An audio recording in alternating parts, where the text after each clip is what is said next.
Hey,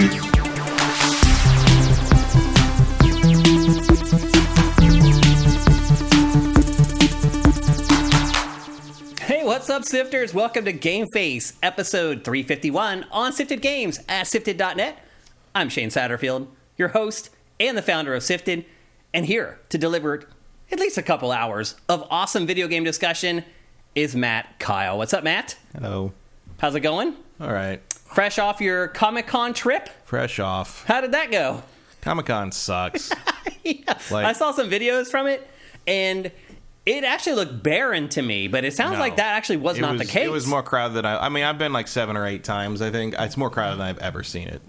Like, I went in there, I went on Saturday, and I picked up my badge, and I went in the hall. After it took like almost 4 hours to drive to San Diego from LA, which is, by the way, I could say for I'm those surprised. who do not live here, is more than double what it should take. It's about a 90-minute drive, usually, if there's very little traffic. At one point, right next to the nuclear boobs, which you will be familiar with if you've seen The Naked Gun, everyone just decided to go 10 miles an hour for 12 miles, and at the end of it, there was nothing.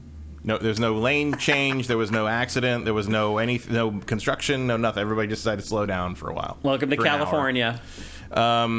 So yeah, I mean, I got there. I got my badge. I went to the exhibit hall. 5 minutes later, I'm just like, I need to leave. Like, there's 2 main arteries in that hall, like go left and right all the way down, back and forth. And in the middle of one of them, as I'm trying to walk through it, this one booth was just, I couldn't tell which booth, but they were just starting a line that was kind of folded in on itself in the middle of the aisle because they'd filled up in their booth. And I'm standing there behind people that can't move, and I just say to myself, like, what the fuck is this line even for? And this woman next to me with her friends in the line says, "We don't know." And I'm just, oh, there goes Luna. There goes Luna. I don't know anymore. Yeah. I really don't. I can't. So I just left and went and had lunch with my friends that were already somewhere else. They'd been there all day. Went back in for a while. Didn't really see much. I mean, it's like, okay, I got to see the Transformers display, which I'd already seen photos of online, but now I got to see it over the shoulder of a smelly man. So, like, I just don't get it. I mean, I was going for free because I was there to show my film at the film festival, and like, did you actually get a free badge for being a part of the film festival? we got many. That's We cool. got several. Yeah. So we had a bunch of people from the film there. It was like the biggest group probably of the film crew that's been together since we shot them. Funny how that works. When you get the free badge to Comic-Con. Yeah.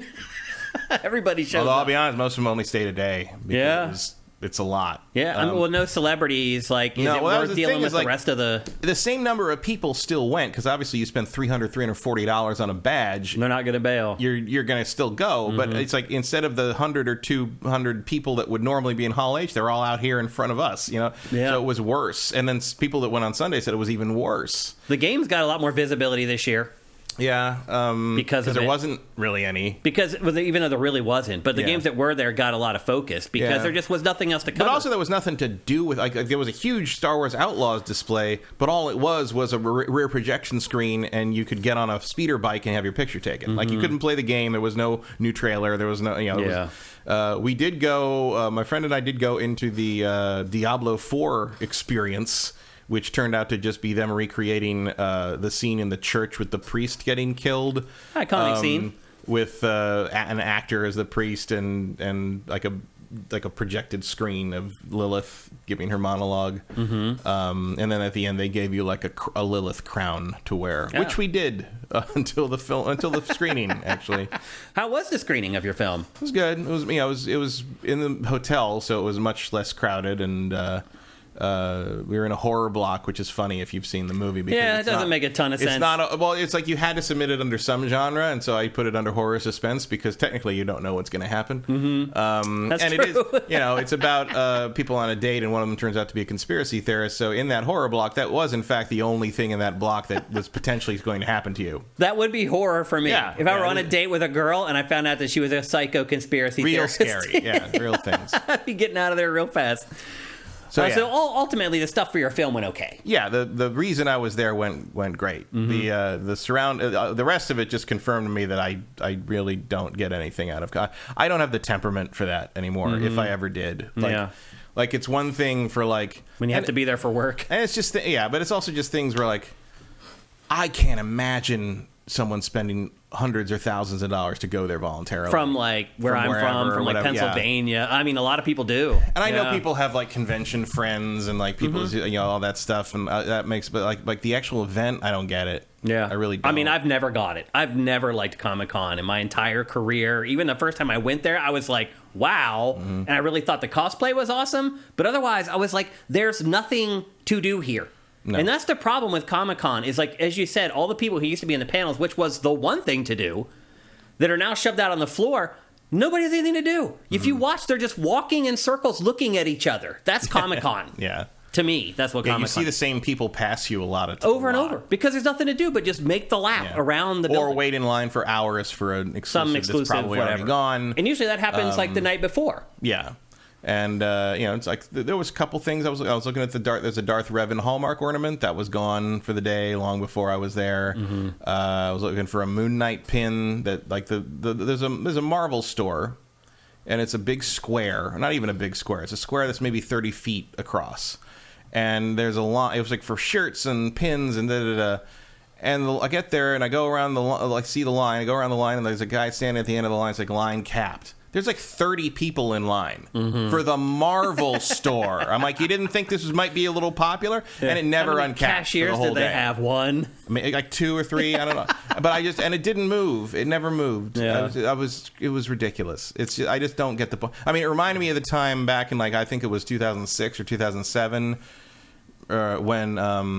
or maybe it was late, I can't remember. But like I was trying to get the Transformers exclusives at the Hasbro booth store, and to do it, like they had so much lineup problems the year before that they decided the way to do it that year was you had to go up to the sales pavilion, which is as in SAILS, which is like where you pick up your badges. It's like a sky, which normally has an art show, but did not have an art show. This art show, if it was there, I didn't find it because I usually like to see that.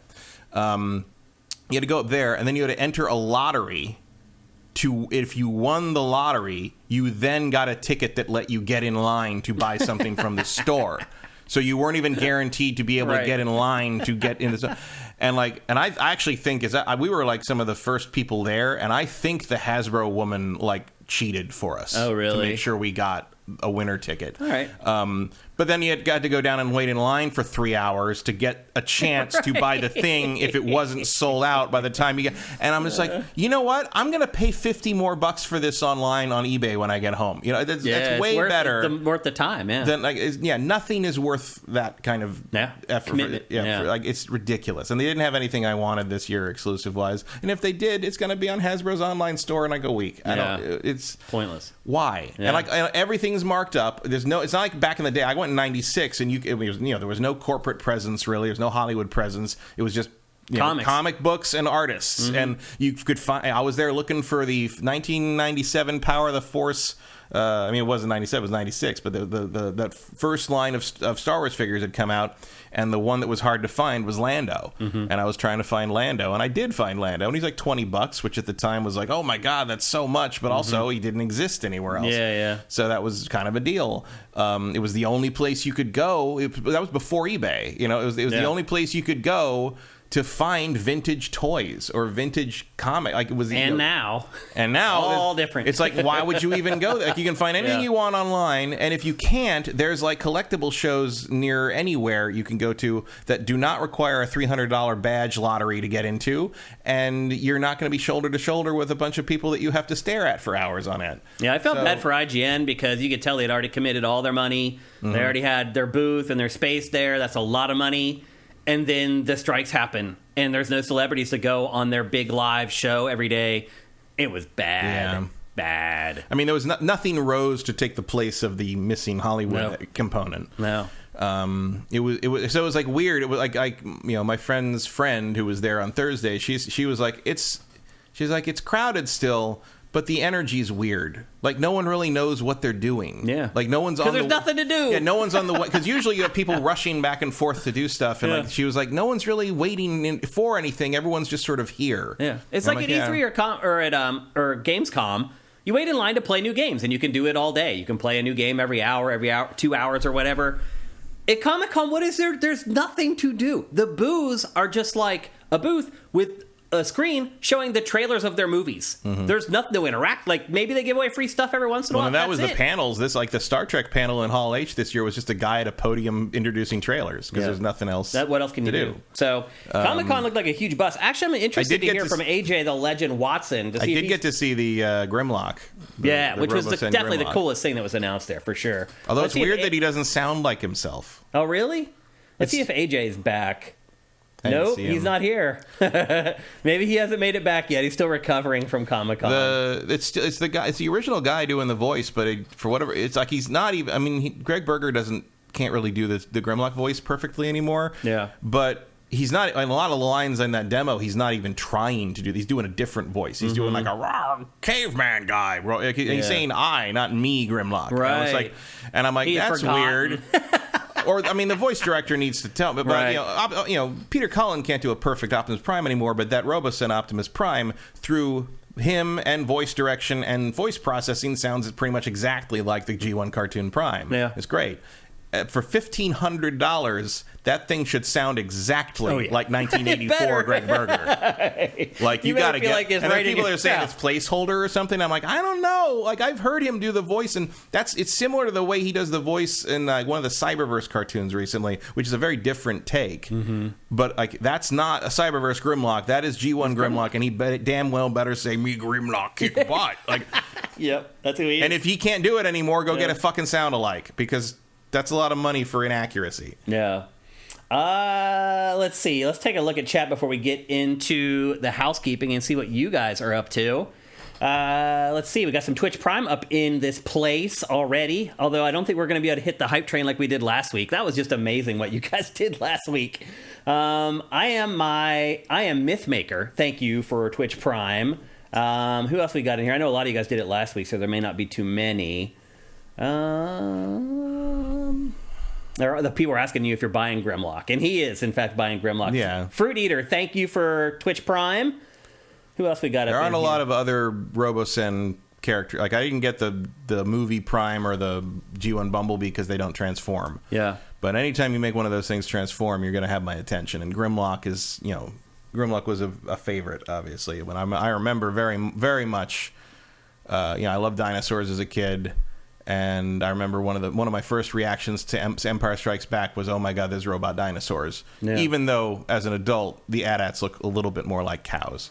Yep, but $1,500 is insane. Yeah, but seeing the Dinobots, when I was 8, was just like, you can do that. Yeah, you can make robots that are dinosaurs. Like, it was a revelation. Yeah. So yeah, I'm gonna get that one. It's a ridiculous price. It is. I mean, the engineering is there, and it interacts with Prime. It is not big. And again, people are disappointed that it's not to scale with the Prime. It's about, I think it's like 7 inches shorter than Prime, and technically it should be like 4 inches taller than Prime. Yeah. But if that thing was 4 inches taller than Prime, you'd be paying $3,000. I mean, they made Prime pretty big. He's very big. That may have been the first mistake. They do sell a smaller one now. Oh, they do. Like which is about a little, like maybe a smidgen taller than Grimlock. But also, scale in Transformers has never been whatever thing. It's still awesome. The guy who turns into a Porsche can wrestle with the guy who turns into an F-15. It doesn't make any sense. Just go with it.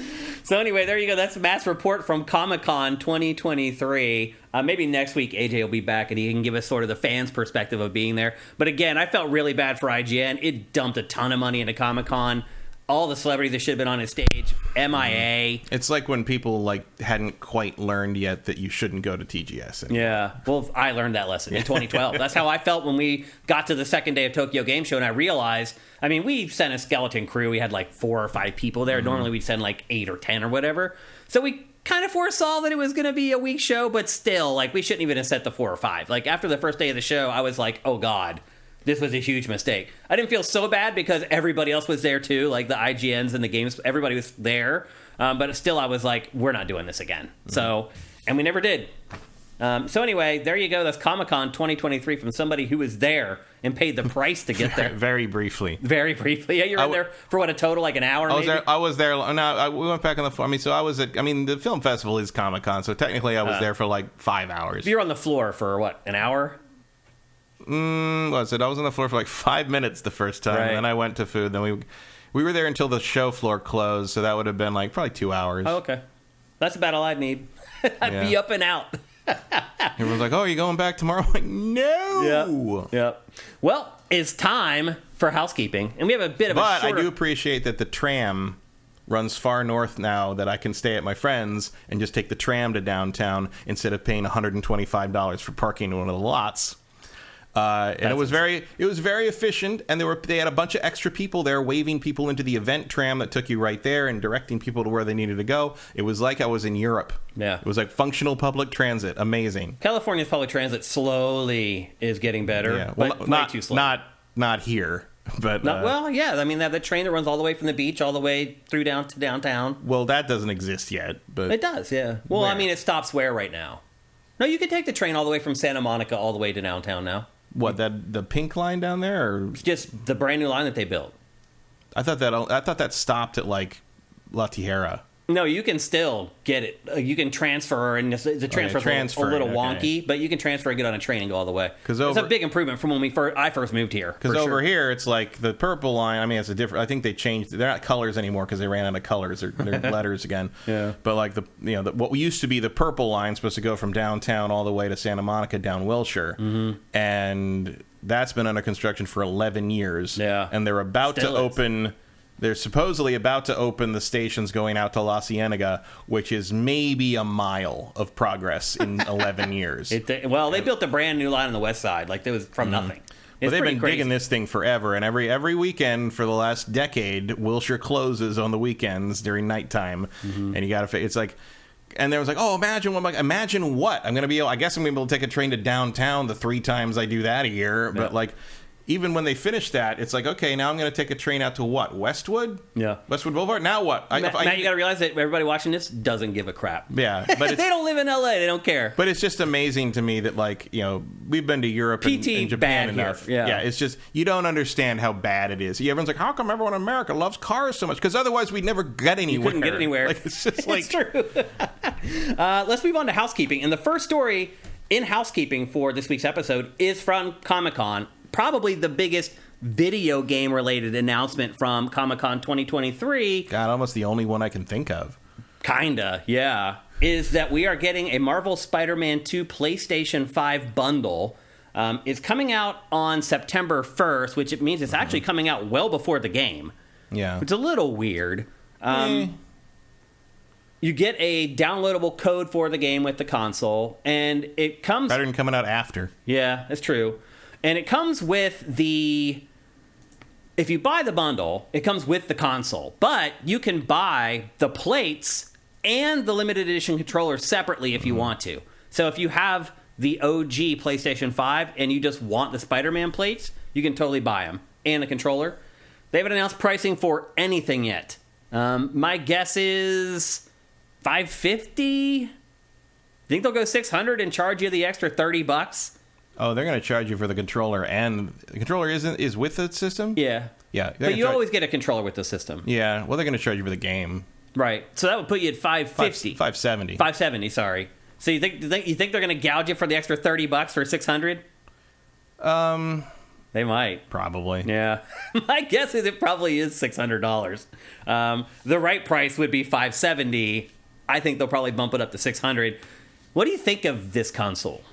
That looks pretty good. Like it looks better than most custom console things. And actually looks different. Like, too many of the custom PS5s have just been like sort of vague changes to the white decor. I thought this was the first one. I thought there were some plates they put out that were just... I mean, you could buy different colored plates, but this is the first game-specific console. Well, then I might be thinking of the PlayStation 4 then. I haven't been impressed by a PlayStation special console in a long time. I honestly never really liked consoles like this at all. No, I don't. I would never really want a console that was like that dedicated to one game. Yeah, I usually don't do it. I do like the controller. If I can get the controller, I might do that. Yeah, it's pretty sharp.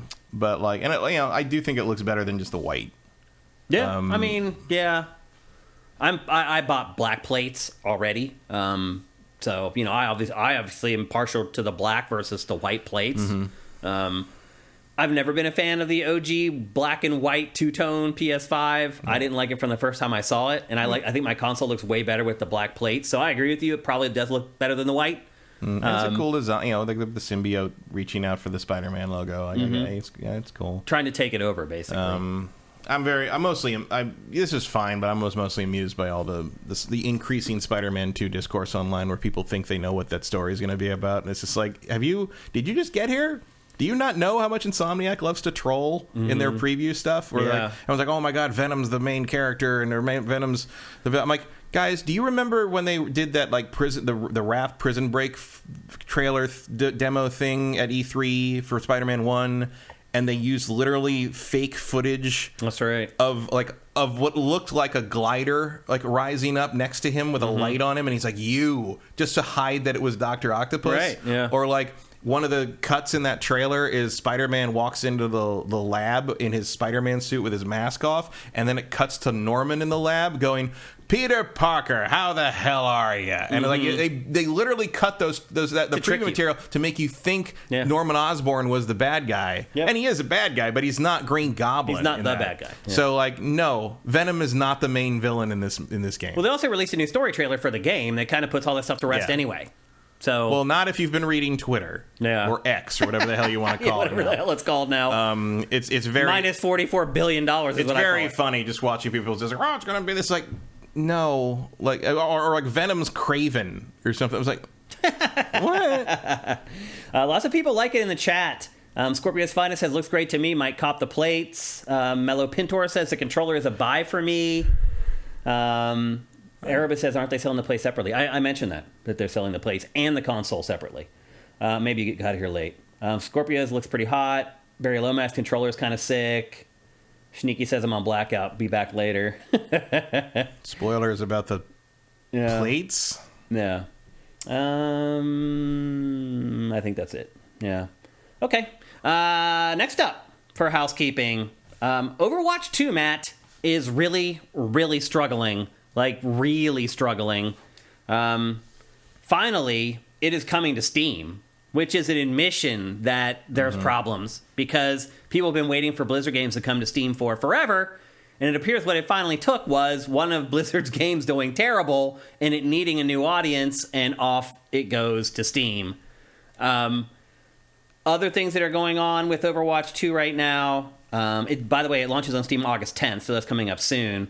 Blizzard admitted that engagement is declining drastically. It's never said that about any of its games in the past, so you know it's a big deal. And the Overwatch League, which if you remember, Matt, was kind of the esports league that we pointed to as the one that we said, if the city-based esports thing is ever going to work, this is the one that's going to work. And it hasn't worked. In fact, when this esports season is over, they are voting on whether to continue the league or not. I know my vote. What has happened with Overwatch 2, do you think? Nobody cares anymore. It was, the core audience was the Overwatch League fandom. And the Overwatch League, Overwatch League never made any money. It was just Blizzard pouring money into this thing that they hoped at some point would, I guess, magically gain a revenue stream. Esports in a nutshell. Pretty much. What I like to say. But, like, they just kind of walked away from it. Like, no one even cares. Like, the people I know from, like, back in 2018, 2019 were obsessed with the Overwatch League. They're sometimes surprised when I send some sort of news story about it, and they're like, oh, that's still a thing? That's still up? Like, yeah. Overwatch League is still existing? It says, like, I don't know if I've ever seen a fandom lost so hard and so fast. It really is crazy. People used to be ape shit over this game. Yeah. And now it's like, including they're apathetic.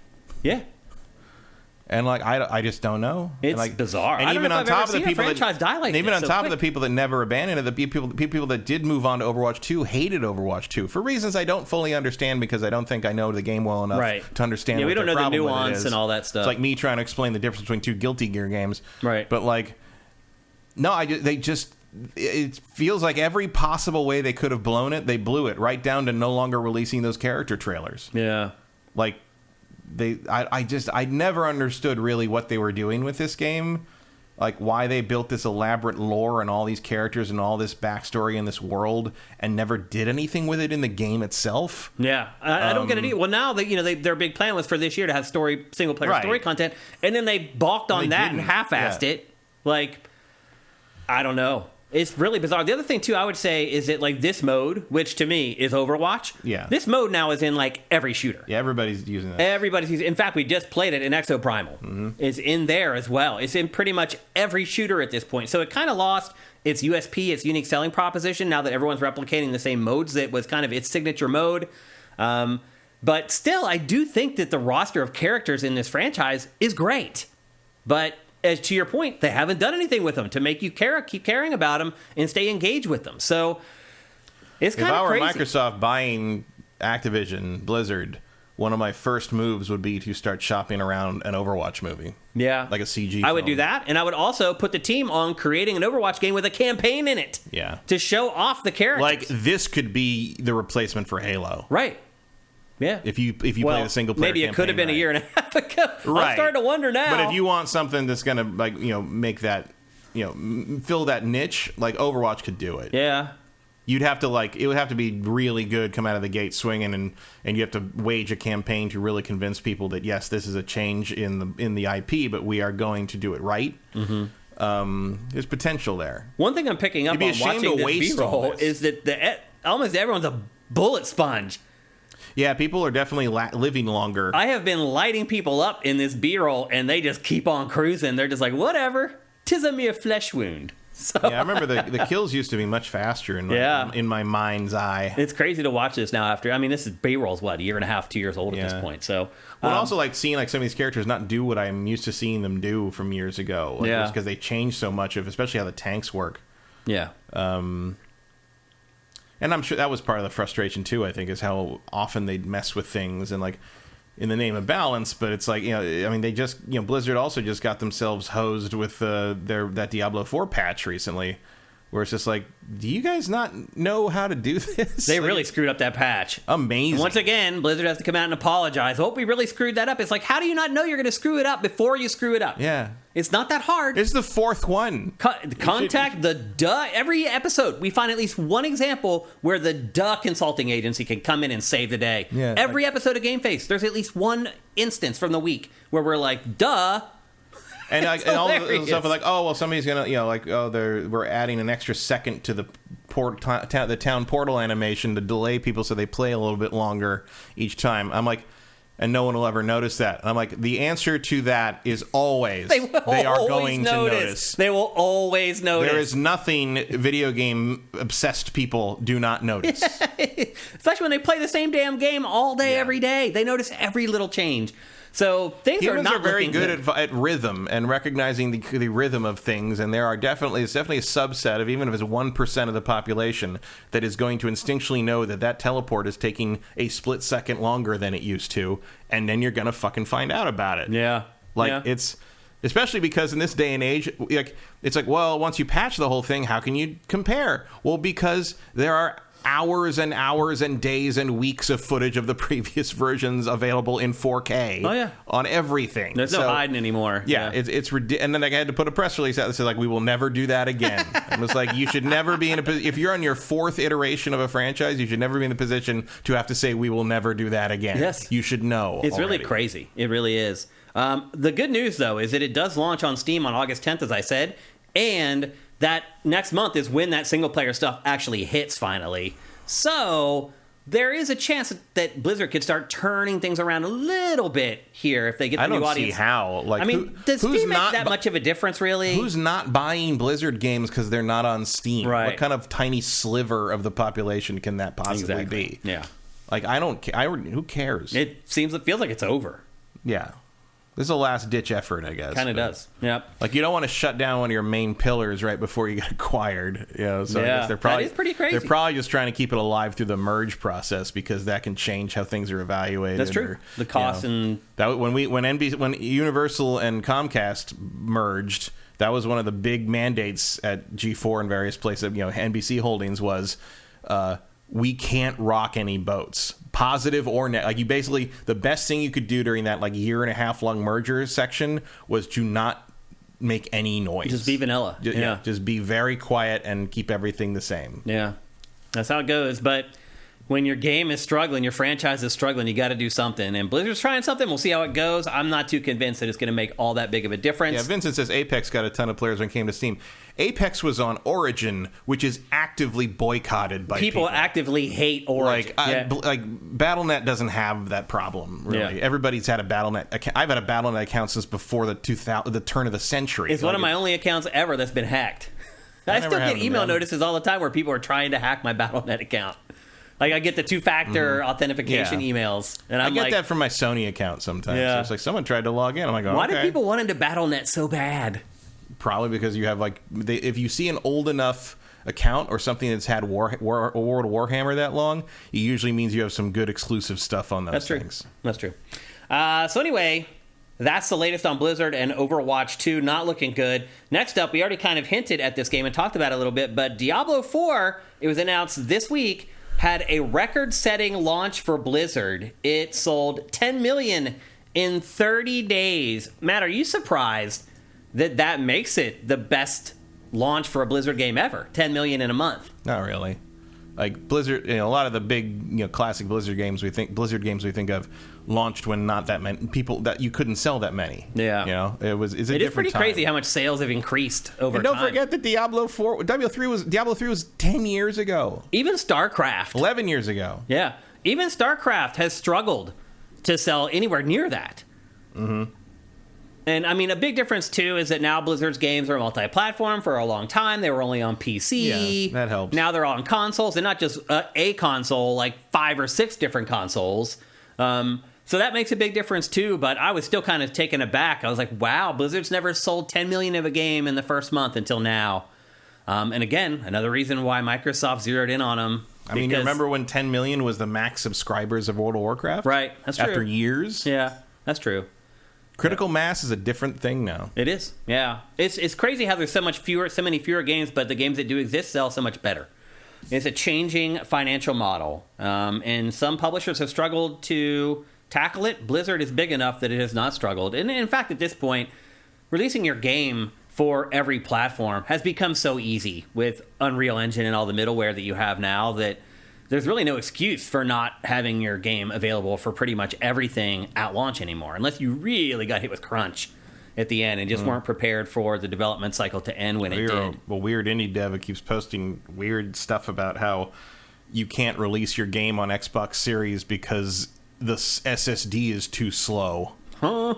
But the PS5's isn't. What? Actually, I can't remember that. Everybody else seems to be doing just fine. It was some head of some indie company that they actually just canceled the PS4 version of the same game they were talking about. Basically, they were saying like the PS5 SSD is so fast they don't have load screens in the game, but if they put it on Xbox, they'd have to put load screens in the game, so they refused to do that. And people are like, because the PS5 SSD is like twice as fast as the Xbox One, and a bunch of tech people were in the replies being like, that's not absolutely not true. Like, how would a developer not know better than that?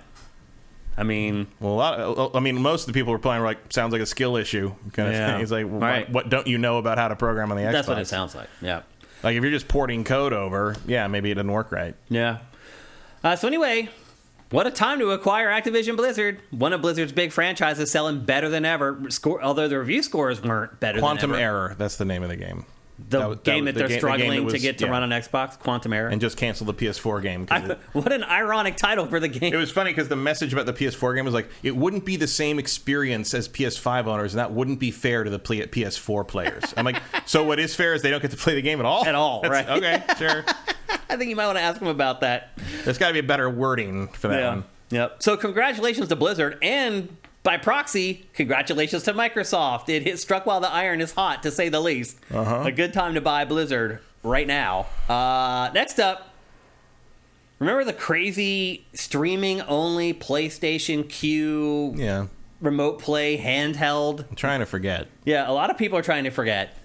Well, units are out in the wild now, and somebody on Twitter was dumb enough to post video of the unit that they came across, and it looks like a hack job. Did you see it by any chance? Yeah.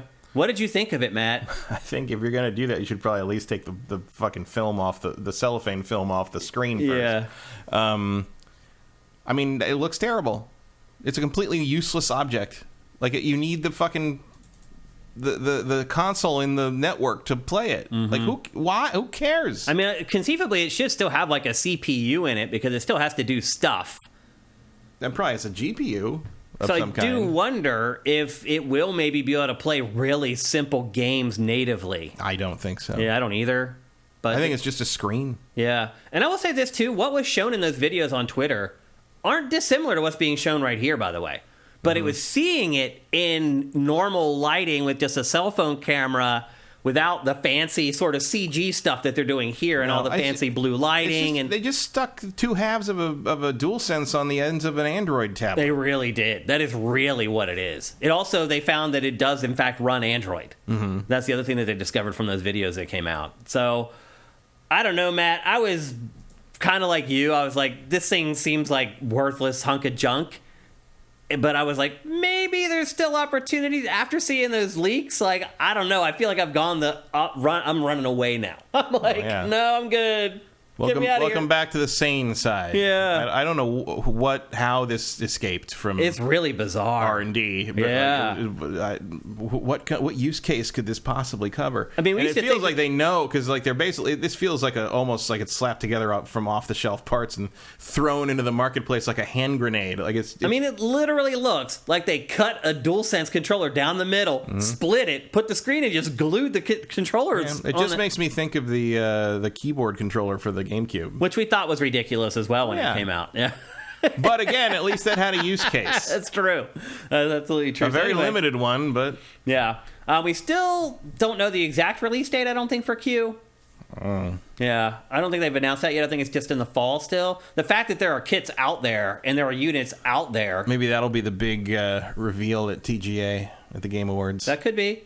Or Gamescom, it could be. Yeah, I guess Gamescom. Or Tokyo Game Show, maybe. So there's still a couple events left. Speaking of which, Gamescom coming up next month. That'll be a big show, I think. Because everybody's going. They won't go to E3, but they'll go to Gamescom, which is interesting. So anyway, that's the latest on the PlayStation Q handheld. Again, people still, Matt, get confused when they see it. They still think it's the sequel to Vita. They still think like you're going to be able to buy games for it and just play. That is not what it is. You're not even going to be able to play it like on the go. It's just literally like if you want to play PlayStation in your 5 hotel games room. in a house. Yeah. That the PlayStation 5 is downstairs or something. Yeah. It is just to be clear, it is just streaming whatever game is on your PlayStation 5 through a network to the screen on the handheld. It seems like a really weird way of duplicating the Switch functionality for an obscene amount of extra money. Yeah. Which is like, maybe that's in demand? I don't, it's amazing to me that there are people who would have the money to own a PlayStation 5 and a TV of that nature and pay for this thing, who couldn't just get another cheaper TV for another room if you want to play while other people are using the main TV. It needs a 5G antenna. Yeah. You have to be able to take it on the go. Like, you can't. Now you have to be if you go somewhere on vacation or whatever, you have to play it in your hotel room where you have internet access. You can't if the internet access is even fast enough. Right. Which if your PlayStation 5 stays on properly. Right. It's ridiculous. It's pretty crazy. I don't know what they're thinking, but anyway. And like you can already do that on your phone. Like a remote play is not new. This is like a dedicated remote play device for what reason? The Vita did it. Right. Yeah. And it actually had wireless. The Vita. Now, I'm sure this controls better because it actually is using the real controller, but like... I hate bringing up the Vita when I'm talking about this because I feel like as soon as you do that, people are like, oh, it's like the Vita. Even though we just said it's not like that. I mean, it's like the Vita and that's going to be a complete failure. For whatever reason, with this piece of hardware, people's minds cannot get over the hump to realize what it is. Like when we did like a Pactor Factor about it. Half of the comments were like, but everybody thought, even after listening to Pactor talk about it for 10 minutes, still thought it was just Vita 2. Like, I don't understand what the mental block here is, but... Why would Sony ever do a Vita 2? Exactly. Like, the Vita was PSP 2. They tried twice. Yeah. It sucked. Well, here's the other thing. Pactor always says... sucked at it. People always say that... Pactor always says that the PSP was a failure.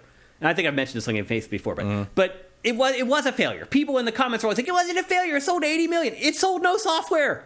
Its attach rate was like 3.5 games per PSP. It was a pirate machine. Yeah. That's what it was. People installed... It was a jailbreak device. Yeah, it was a jailbroken, like, pirate machine. Like, a lot of people enjoyed their Vita and their PSP for homebrew reasons. For illegal and all these reasons, other basically. things. Yeah. They're good for that. But also, that's not a successful system. No. Because you make your money selling software. Right. So let's just dispel that myth right now on GameFace 351 that the PSP was a success. It was not a success. It doesn't matter how many units of hardware you sell when you don't make any money off the hardware. You make money off the games, and they sold no games for the PSP. So right now, let's just put that misconception to rest. And that was right on here. top of making the wrong bet on the UMD thing. Right. And all, which I still have a whole Ziploc bag full of. Which they only did because they own the patent on it. Right. They own the mini disc thing. Proprietary. And same deal with GameCube discs. It's also why you remember when the Vita came out and you had to buy the proprietary memory stick for like $140 for like 8 gigs. It was obscene. That was obscene. Yeah. Yep. So anyway, that's the latest on the PlayStation Q handheld. Not looking too inviting to me, and I would definitely recommend that you have a critical eye when you check that out before you buy it. Next up, remember when Grand Theft Auto 6 leaked, Matt? Yeah. And all that crazy information came out. We ran it here on GameFace, and the episode got blocked, and we had to like completely like black out the entire topic because Rockstar put in all kinds of crazy copyright requests for it. Well, the person who did that was caught, and we didn't talk about that on GameFace that they actually caught the guy. But that is one thing we should mention here, by the way, is that they were caught. So the people who are out there doing this stuff thinking they're going to get away, you're not going to get away with it. They're going to catch you. They're going to find you. Nobody ever gets away with this stuff. I don't know what this kid was thinking. He's 18. He was a part of some weird hacker group that had done the same crap with like 3 other Fortune 500 companies where they were like hacked into their stuff, got it, and then tried to blackmail them for it. And then when they didn't pay the blackmail money, they released the stuff out to the public. They had done that with like 3 other Uber was one of the companies they had done it to. And this kid is like crying, saying, "Oh, I'm too young. I didn't know what I was doing." He was a part of a hacker group that did it to 5 corporations. So not only did they catch the guy has 12 charges against him for fraud, misuse of a computer. Like some of the laws in Europe are a little weird, and this did happen in Europe. So yeah, he is for fraud, like misuse of a computer and blackmail. He's charged with. He has 12 charges against him. If he is found guilty of even half of those charges, he's going to prison for a long, long time. Yep. Should have committed sexual assault. You don't get anything for that. Yeah, you just walk away. And you're too young to ruin your life for that. Boys being boys. Oh, but fuck with a corporation. Yeah, you're going to jail. So anyway, this is more just a PSA. But feel free to tell me how everything's fine. Yeah. So really, this is just more of a PSA for y'all out there who maybe are trying to do this kind of stuff. Think you're going to get it over. You're not. You're going to get caught. You're going to get in trouble. So just keep that in mind. And obviously, Rockstar and all these companies does have the ability to just pull the charges if it wants to. So maybe Rockstar is not going to happen with Rockstar. Nope. And maybe some of the others because Uber, is a huge corporation as well. But this kid's learning the lesson the hard way. But look, he tried to extort Rockstar for like $1 million.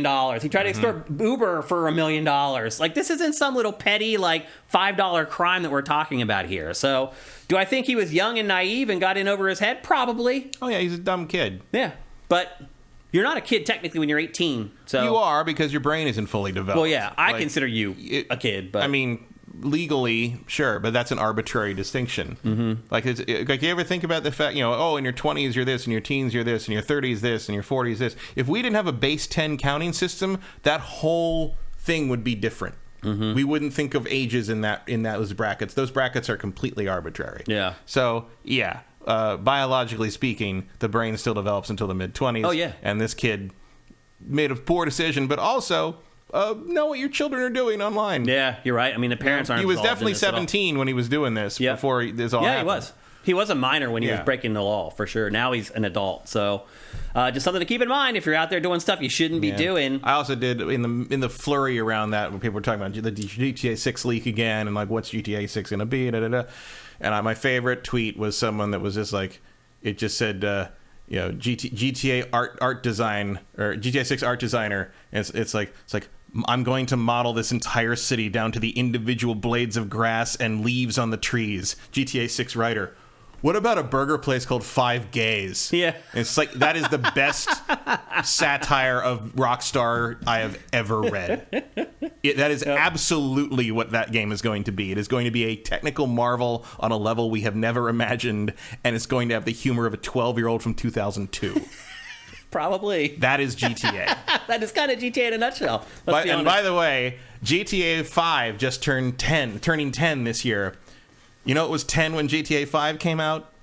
GTA 3. I know. Think about how many games we got in the first 10 years, and now we've got one in the next 10. Yeah, GTA 5 is now as old as GTA 3 was when GTA 5 came out. Yeah. And think about how old GTA 3 felt when GTA 5 came out. How primitive it was. Don't forget that you have like San Andreas and Vice City and all these other... Oh, yeah. But I'm saying, like, think about how ancient that game felt when you put GTA 5 in for the first time. Yeah. And now think about putting GTA 5 in now, and it doesn't feel that ancient. Yeah, no. I actually just played it. To capture some 4K. I was doing tests on 4K game capture, and I decided to capture some Grand Theft Auto 5 and some GTA Online. I've tried to play GTA Online again, and I chose the path of the nightclub owner, and it got to some weird moment where, like, the game was almost, like, broken. It was asking me to do something, but there was some other, like, contingency that was needed to be done, and I needed to, like, travel to the other side of the map, and I was like, no, don't care, done, turned it off. I got my, like, 40 minutes of footage of GTA Online that I'll need for B-roll going forward, and I was out. So, but to your point, playing GTA 5, the campaign, it doesn't feel that dated. Games have not evolved that much in the last decade. They really haven't. I mean, the big AAA ones are kind of all... Also, they figured all the shit out. Mm-hmm. You know, GTA 3 was still trying to figure out how to aim. Mm-hmm. You know, that's been a solved thing after a certain point. They just have auto-aim. It's like, in that game, you just snap, shoot. But you can also actually control you can control the cursor. You can, but you don't need to. It literally just automatically locks on to everybody. Do you remember how GTA 3 worked? Yeah. Like, it was like you had to move flick the rectangle back and forth. How they don't figure that out, Nonsense. I don't know. It's crazy. Do you realize you have a second analog stick on that controller? Yeah. Huh? Yeah. Like, it wasn't until the PC version of that Vice City and San Andreas you could aim properly. Yeah. Yep, it's crazy. And then they brought the snap zoom back for 4. So. Yeah. So anyway, that's the latest on the court case for the Grand Theft Auto 6 leaks. Next up, we learned just yesterday that the ESRB is pitching an idea to use facial recognition to buy video games, where you would submit a picture of your face, and that would decide whether or not you're old enough to buy teen or M-rated games. According to the ESRB, it's known as the Privacy Protective Facial Age Estimation. Basically, to buy a game, a user would have to take a picture of their face right at that moment to submit it for verification, at the moment that you buy it. So I'm assuming retailers would have a camera there. File under things that will never happen. Photos that don't meet the required quality will be rejected, while accepted photos are submitted to a back end for age estimation by some company. How about this? When I need to go through that to buy a gun, we can talk about this. How about that? Fuck you. How about that? Come Some on. third-party company called Yoti has the back end for facial recognition. Fuck off. There's no possible way that would pass EU customer laws. You wouldn't Not think. a chance in hell. Well, it's ESRB, so it wouldn't. Right. Only in the U.S. Oh, ESRB. Well, yeah. But still... And then it says, not a chance in hell. And then here's the rub. It says after verification, the photo is said to be immediately permanently deleted. Which none of that's ever true. That almost never comes true. No. So on the scale of abysmal ideas to terrible ideas, where does this fall? Somewhere around the Vita. Somewhere around the Q. What is the ESRB thinking? When they could just pull out the ID. Are they trying to circumvent the fact that retailers don't check IDs to buy games? No, this is for digital.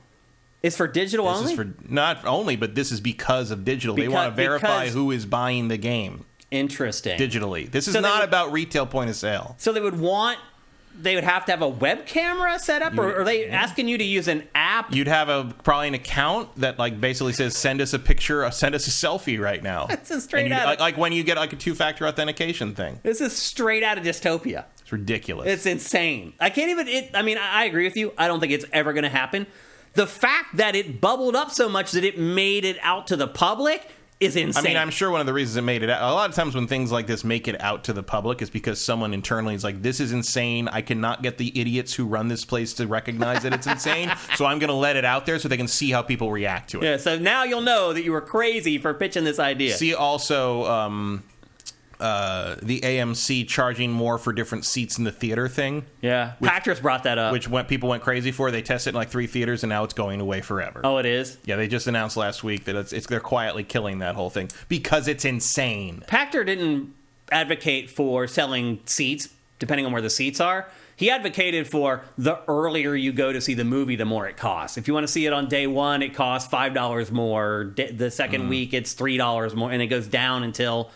interest in the movie wanes, basically. I mean, that kind of already happens where, like, you see it late at the second run. I mean, second run theaters don't exist anymore. Mm-hmm. But that's always been the model where it's like, you pay full price, or you get a matinee, or you go to the second run theater, or you go see it a few weeks later when it's not in the nice screens and it's like $3 cheaper. Not on IMAX or whatever. Yeah, there used to be a $1 theater at Tanforan up in San Francisco back when I was growing up. Like, that was there, but again, like, everybody wants to make their money in the first 6 weeks and then immediately go to streaming, so that's not really a viable thing. Mm-hmm. The movies aren't in theaters long enough to warrant that pricing model anymore. Yeah, you're right. Like, why charge someone less 4 weeks later when they would probably just pay the same price? Or just wait another week and rent it for $5 or $6. Well, $20. Yeah, a lot of the stuff. Well, the first week of rent, they're like 20 or whatever, but a week or two later, they're down to the $5 or $6. That lasts about a month now. Does it really? Yeah. For the ones that are that right at the where end, you can buy right at the end of the 6-month window, and like a lot of times, like, oh, buy for $25 or rent for $20. They want you to buy it. Oh yeah, of course.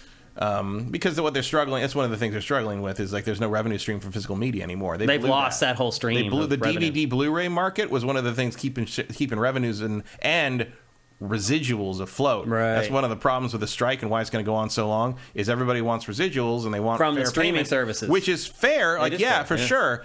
There are none. The streaming services don't make revenue like that. Mm-hmm. That's the thing that in the end, the problem, the reason the studios are dug in so hard on this is because the end result of this is they're going to have to admit that they aren't making any real revenue from this model and they don't have another idea. Yeah. And you can't put that genie back in the bottle. No, you can't. Well, here's the problem. The studios aren't making as much money. And they want the talent and the labor to eat all that. Right. They don't want to eat the money. Right. The executive wing doesn't want to give up their $1 million bonuses and all that stuff. Right. They want to still get rich in show business. Right. But they're like, well, no one else can get rich in show business anymore. Look, Netflix lost $18 billion in company value in one day last week. That could have paid for the WGA and SAG's demands for 37 years. Yep. They are not asking for anything ridiculous by the standards of Hollywood accounting. They are simply asking for...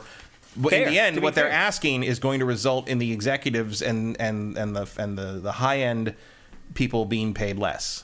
And that is the problem. That's why they're fighting. And you can't... If the studios admit that the streaming revenue is not what they said it was going to be when they made it their entire business model, the shareholders are going to revolt, and that's going to result in people at the executive level losing their jobs. $18 billion.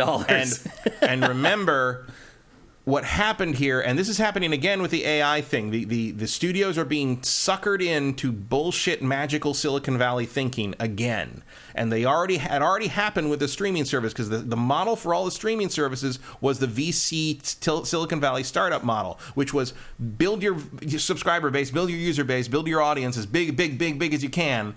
Then try to make money. No, the problem is that... I mean, that's what they do. But no, the problem is that then try to make money for the startup Silicon Valley thing is sell the company to a bigger traditional company that wants to fill a gap in their portfolio, basically. Mm-hmm.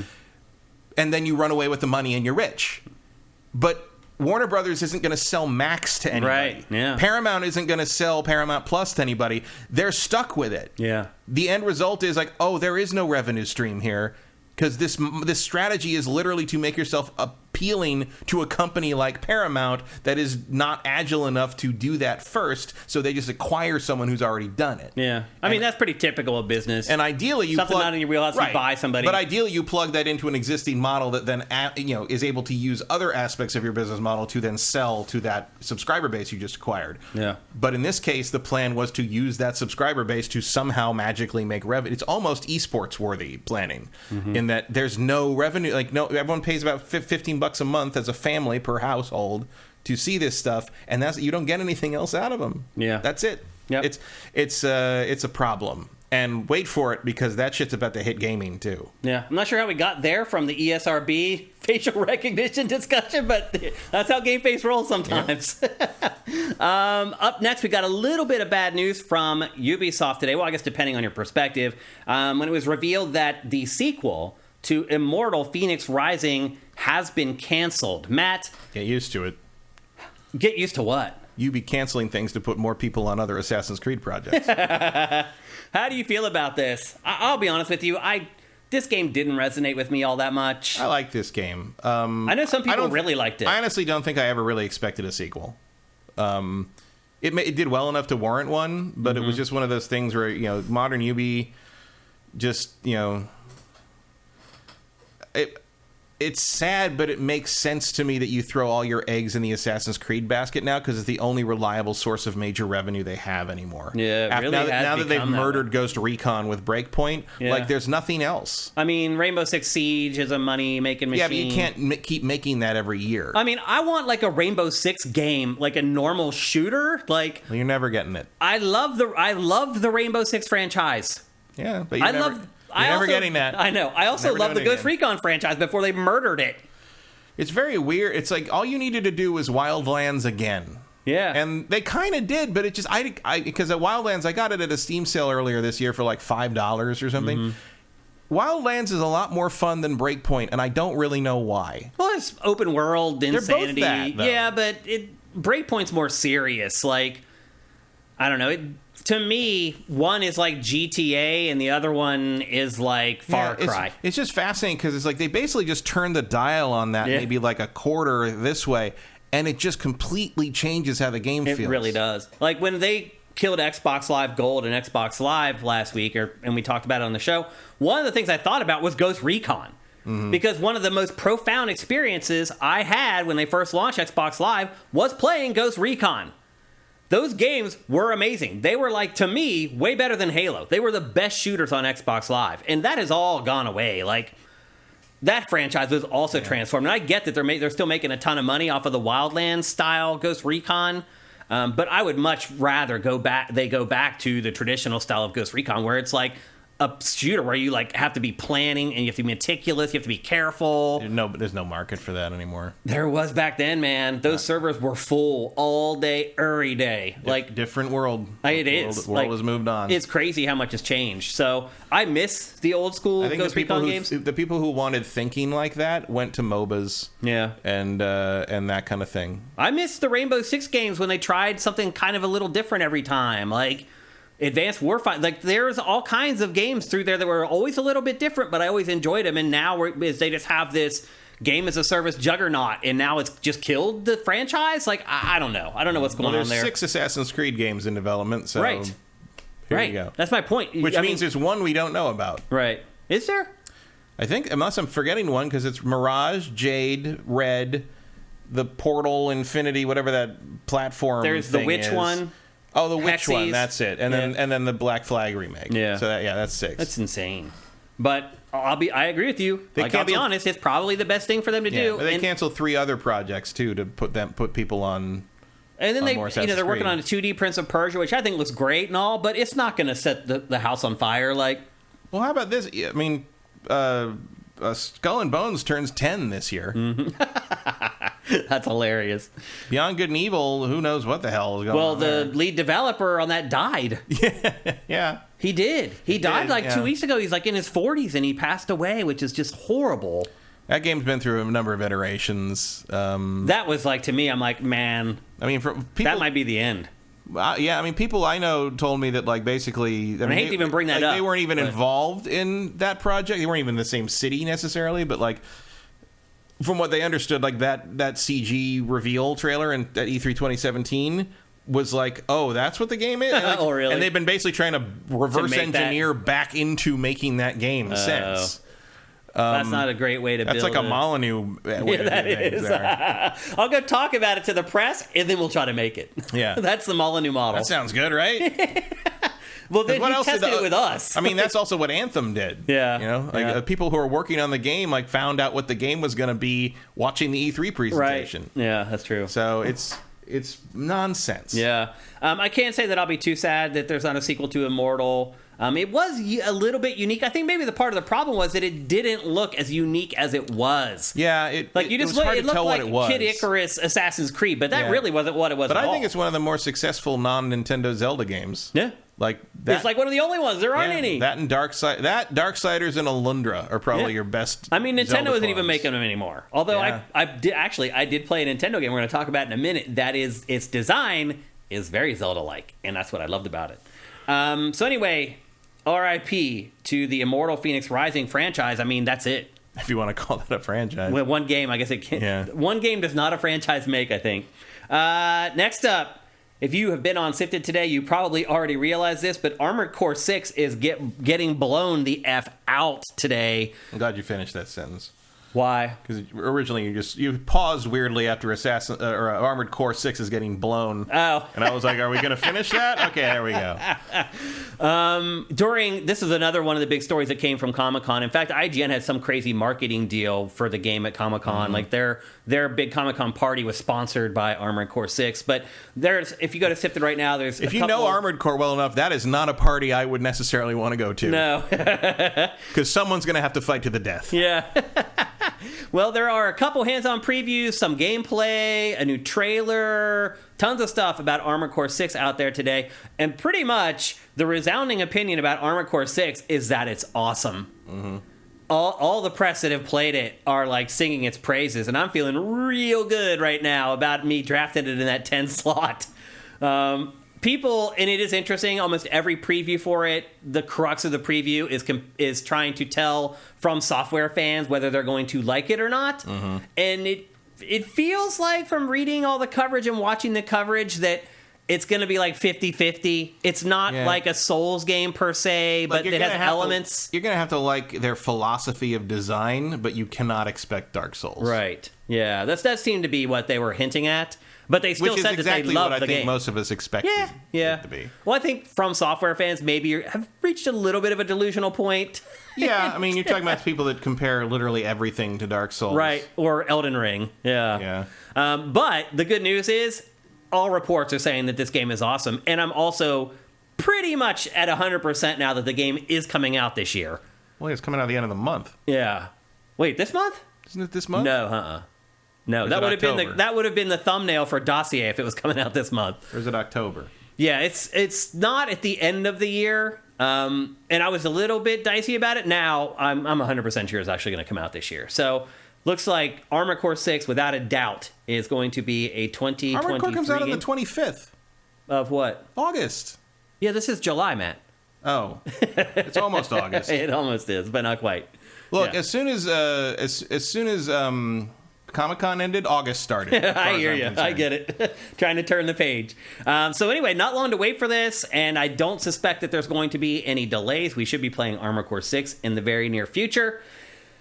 And then finally, the last piece of housekeeping for episode 351 is our old buddy Cyberpunk 2077. We talked, I think it was last week or the week before, about how they were trying to sweep under the rug the idea that the game wasn't busted at launch. And a furtherance of this attempt to sweep everything under the rug is that CD Projekt Red is releasing a second collector's edition for Cyberpunk 2077, Matt. It is a collector's edition based on DLC. Never happened before. My guess is it never happens again.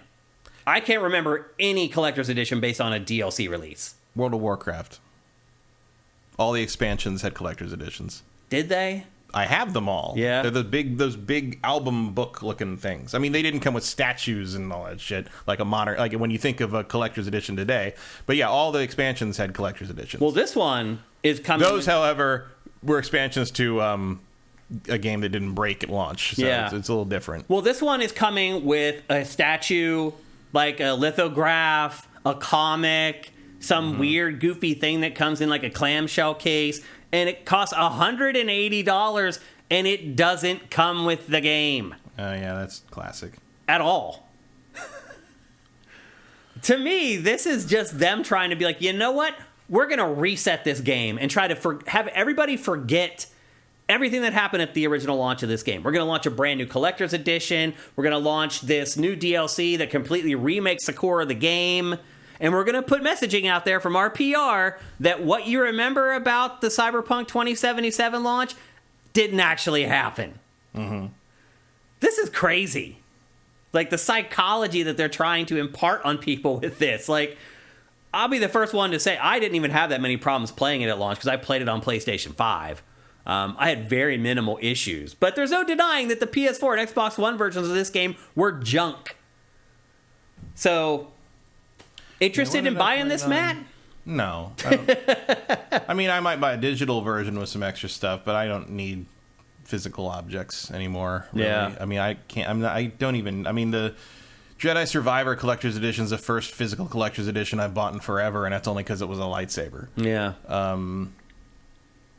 Yeah, I can't imagine what you would need to. I can't imagine what something, maybe like Star Wars Outlaws if they have a cool collector's edition, but I don't need any more statues. Yeah, like if that has a statue, I am not going to buy anything. You have no more horizontal space in your house. Yeah, I could put in some shelving, I guess. But also, they're not that good.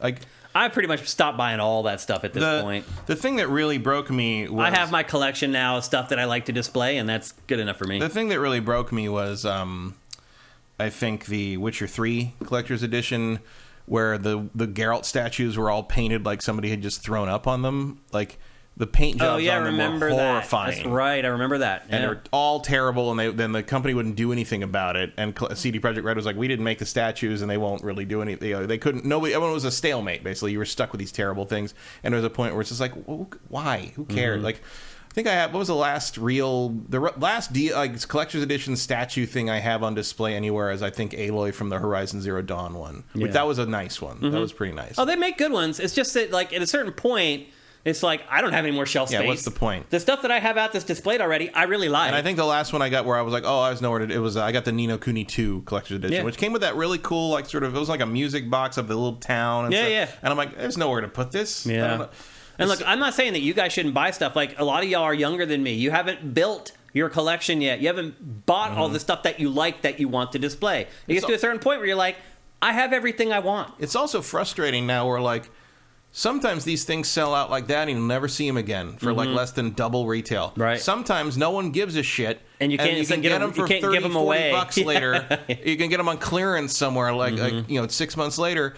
And it's like, there's no way to tell. There's no way to predict it. Like, the game's like, oh, this game's not very popular, so people will probably... But then, like, it's just popular enough that enough people want the collector's edition that it sells out. Whereas, like okay, Call of Duty collector's editions you can probably get like on clearance about 6 months later, no problem. But like, they make a ton of them. It's just frustrating in that regard. And I understand why people just sort of back away from them. There's no... But it's also very weird to buy a big deluxe collector's edition of something you don't know if you like yet or not. That's the problem. That was what I was going to get at. The big issue is that there's no reviews for collector's editions. In that sense, collector's editions for DLC makes more sense. It kind of does. Because at least you know whether you like it or not. the game or not. That's hilarious, actually, that we got back around there. But yeah, I mean, to your point, it's like you have to buy them before you know whether the statue is good or any other stuff is good. Because if you don't buy it sight unseen, you'll never get it for a lot of them. Amendment, I did order the collector's edition of Starfield. Oh, you did? Well, I don't think that surprises anyone. No. I think we all knew that was going to happen. So anyway, there you go. $180. You can get a statue, a couple other tchotchkes, but you don't get the game. If you want to try to forget how terrible Cyberpunk 2077 was at launch. And with that, it's time to get on with the bulk of the show. But before we do, a word from our awesome sponsor. LS Cream is a fine cream liqueur created by fellow gamer and sifter Stevens Charles. It's inspired by an ancestral recipe from Haiti called Cray Mass, and a double gold winner for its original taste at the New York Wine and Spirit International Competition. LS Cream can be enjoyed on the rocks or as a mixer for drinks with its rich blend of fresh cream and neutral grain spirits with notes of coconut, vanilla, cinnamon, and nutmeg. It's great in coffee or to make espresso martinis. To learn more, discover amazing drink recipes, or to track down your own bottle using a handy store locator, head to creamls.com/sifted. That's creamls.com/sifted. All right, everyone, as I say every week, make sure you head to creamls.com/sifted. That's SIFTD. To figure out where you can buy LS Cream locally or where you can buy it online and have it shipped directly to you. My wife's sister is coming into town for my wife's birthday this weekend, and I cannot wait to mix her up a drink with LS Cream. She used to be a bartender in college, and so she is quite the mixologist when it comes to drinks. And like most bartenders, she has used Bailey's for pretty much the bulk of her life. I already talked to her about LS Cream, and she can't wait to try it. She's in Fort Lauderdale, which means that she could go back there and turn on all her friends to LS Cream, which is something y'all should be doing. Make Fort Lauderdale an LS Cream town. That's right. That's right. We're doing it in LA right now, baby. So anyway, I'm excited to show that to her and get her response, and then maybe we can spread the LS Cream wave to the other shores of the United States. Again, go to creamls.com. God knows Florida could use a drink. She could use a drink, too. Go to creamls.com/sifted. Site's awesome. Check it out. Support your fellow gamer. Support your fellow sifter. And I saw in our chat, Best Jeppy said, the porn music commercial. Matt, can you remember any porn in your entire life that had reggae music? No. What are you talking about, dude? Have you ever watched a porn? I'm sure it exists, but I never encountered it. What are you talking about, dude? Like, okay, I don't know what porn you're watching, but anyway, as always, thanks to LS Cream for being our awesome sponsor. I didn't get that ending with DJ in Street Fighter 6. I missed that one.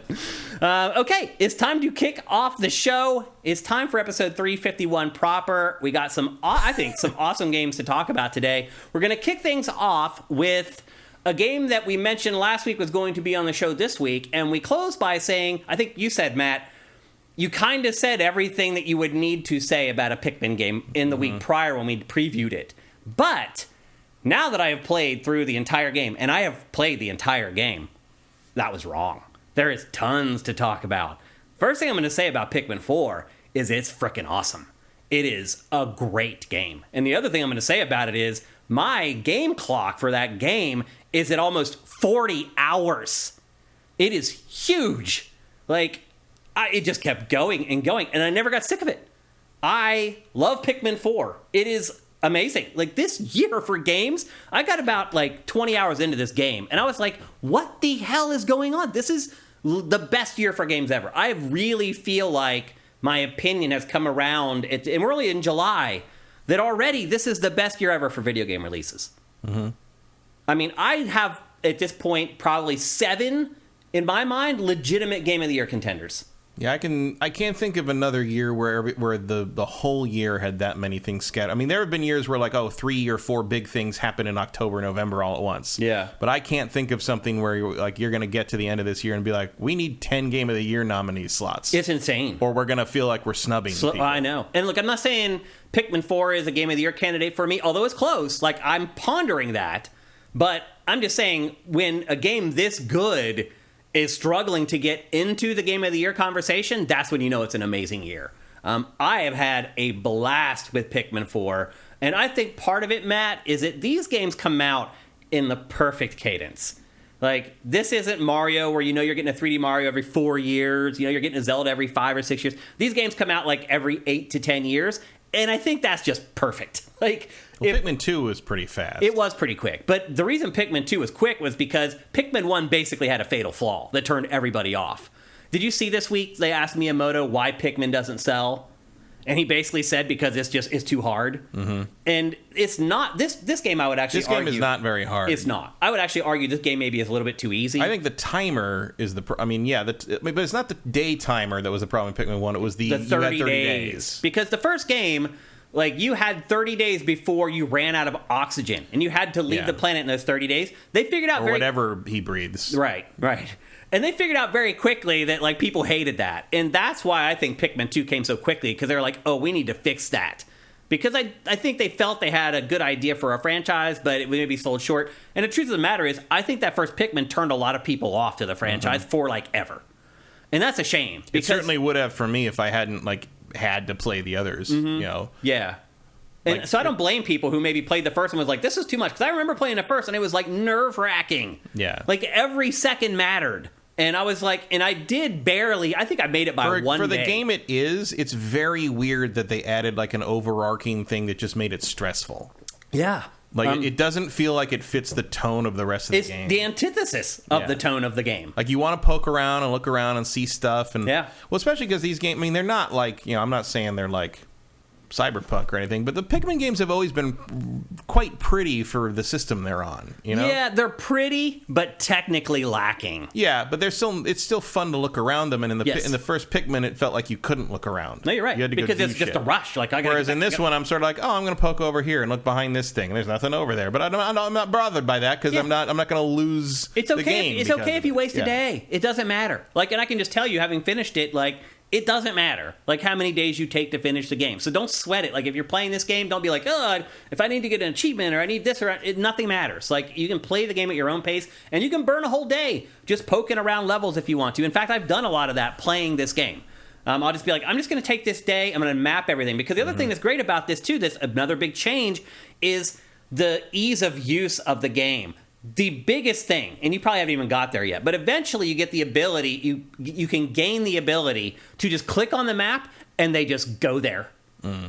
That is a revelation. It sounds so simple. I've seen the upgrade there, but I can't afford it. Get it as soon as you can. It changes the entire franchise. Like, you just go to the map and you're like, I don't even remember. It's like it realizes an RTS all of a sudden. Yes. Like, I don't even remember how to get back there. It's like, I remember I pushed something off and that made a ramp, and then over here I needed to build this bridge, but I don't quite remember. Just click it and they just go. And then you can just follow Ochi, however hell you say his name. Yeah. You can just follow him in your Pikmin wherever they go, or you can ride on it and they'll take the whole crew there. So you may want to babysit. There's a chance they run into an enemy, but most of the enemies you can run past them and not lose too many Pikmin anyway. Even if a couple of times early on they were doing the thing where it's like, we picked up a thing, we're going to take the most direct route back to the Beagle, and I'm just like, no, you're going past a fire-breathing monster. It's like, but nobody got killed. It was like the enemies early on are very, very, very forgiving. Yeah, their AI is set to like nothing. I don't give a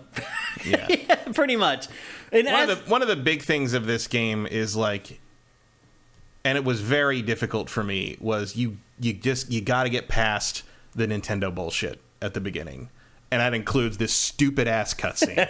Like this is not really a criticism of Pikmin 4 specifically, but I am fucking done with the shadow box puppet low budget intro the story so far cutscene that leads to the most brain-meltingly simple like action intro sequence that immediately ends and then throws you into a tutorial that lasts 4 fucking hours while these idiots sit here and spout this like weird dialogue that I know the end of the sentence because they're all telling me how to play this game that I already know mostly how to play. Just pop up a window that tells me the controls, but I can't skip through the dialogue properly because Nintendo never lets you just skip dialogue properly. Yeah. And then they'll leave the one up that tells you the actual tutorial thing for long enough that forces you to read it, and then they pop another window up that makes you read that. It's the same information, and I'm just like, oh my god, people, I appreciate that it's for everybody, and you need like a universal thing for people that haven't played Pikmin before, but I need an option that's like,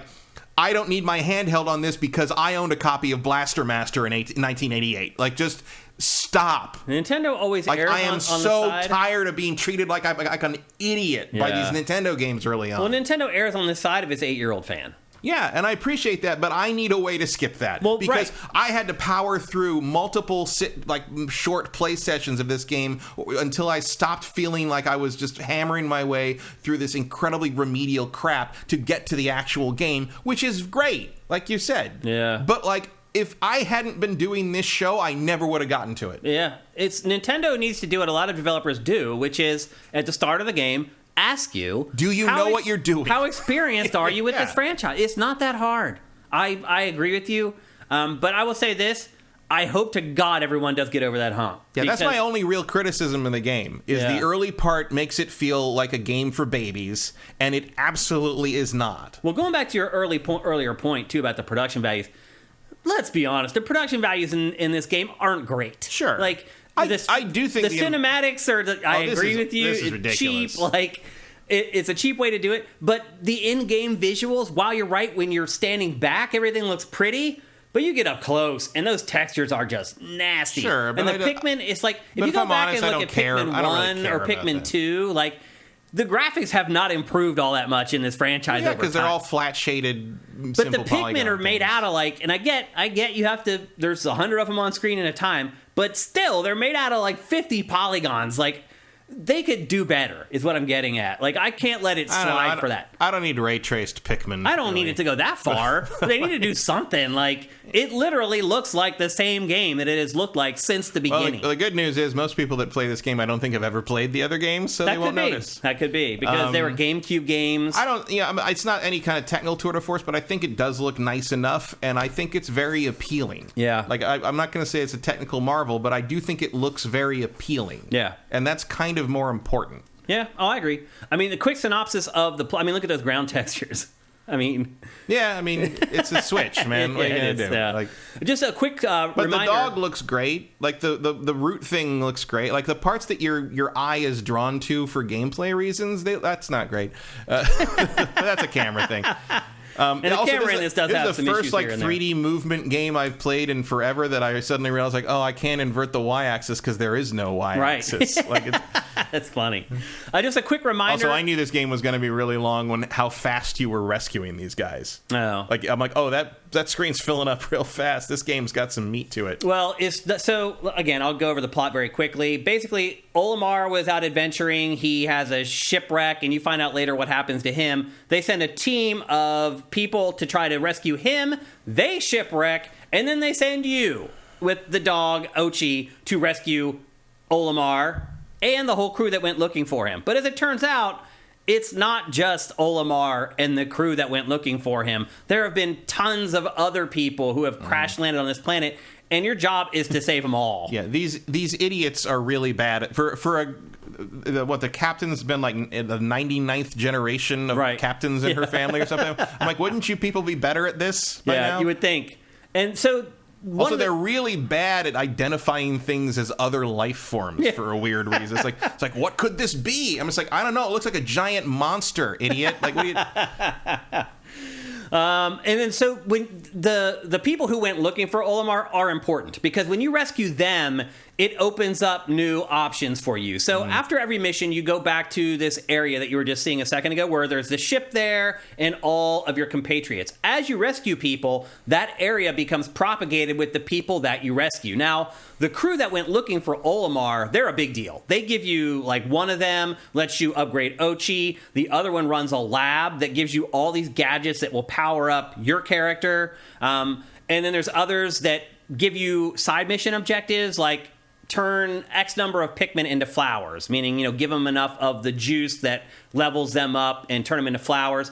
Every character that you rescue, they end up becoming NPCs that then give you side missions. And some of them are frivolous. Like, sometimes you'll rescue somebody, and the first time you talk to them, you'll already have solved like 3 of their side missions, because you've just been playing the game meticulously and doing all the stuff that you need to be doing playing the game. But it does mean that every time you come back to this area with the ship and all your compatriots, that there's something to do. So that's the rhythm of the game. You go out, you complete missions, you come back to this area with the ship where you talk to all your shipmates and you're rescuing people. That area fills up with people, and they give you more stuff to help you aid in your quest.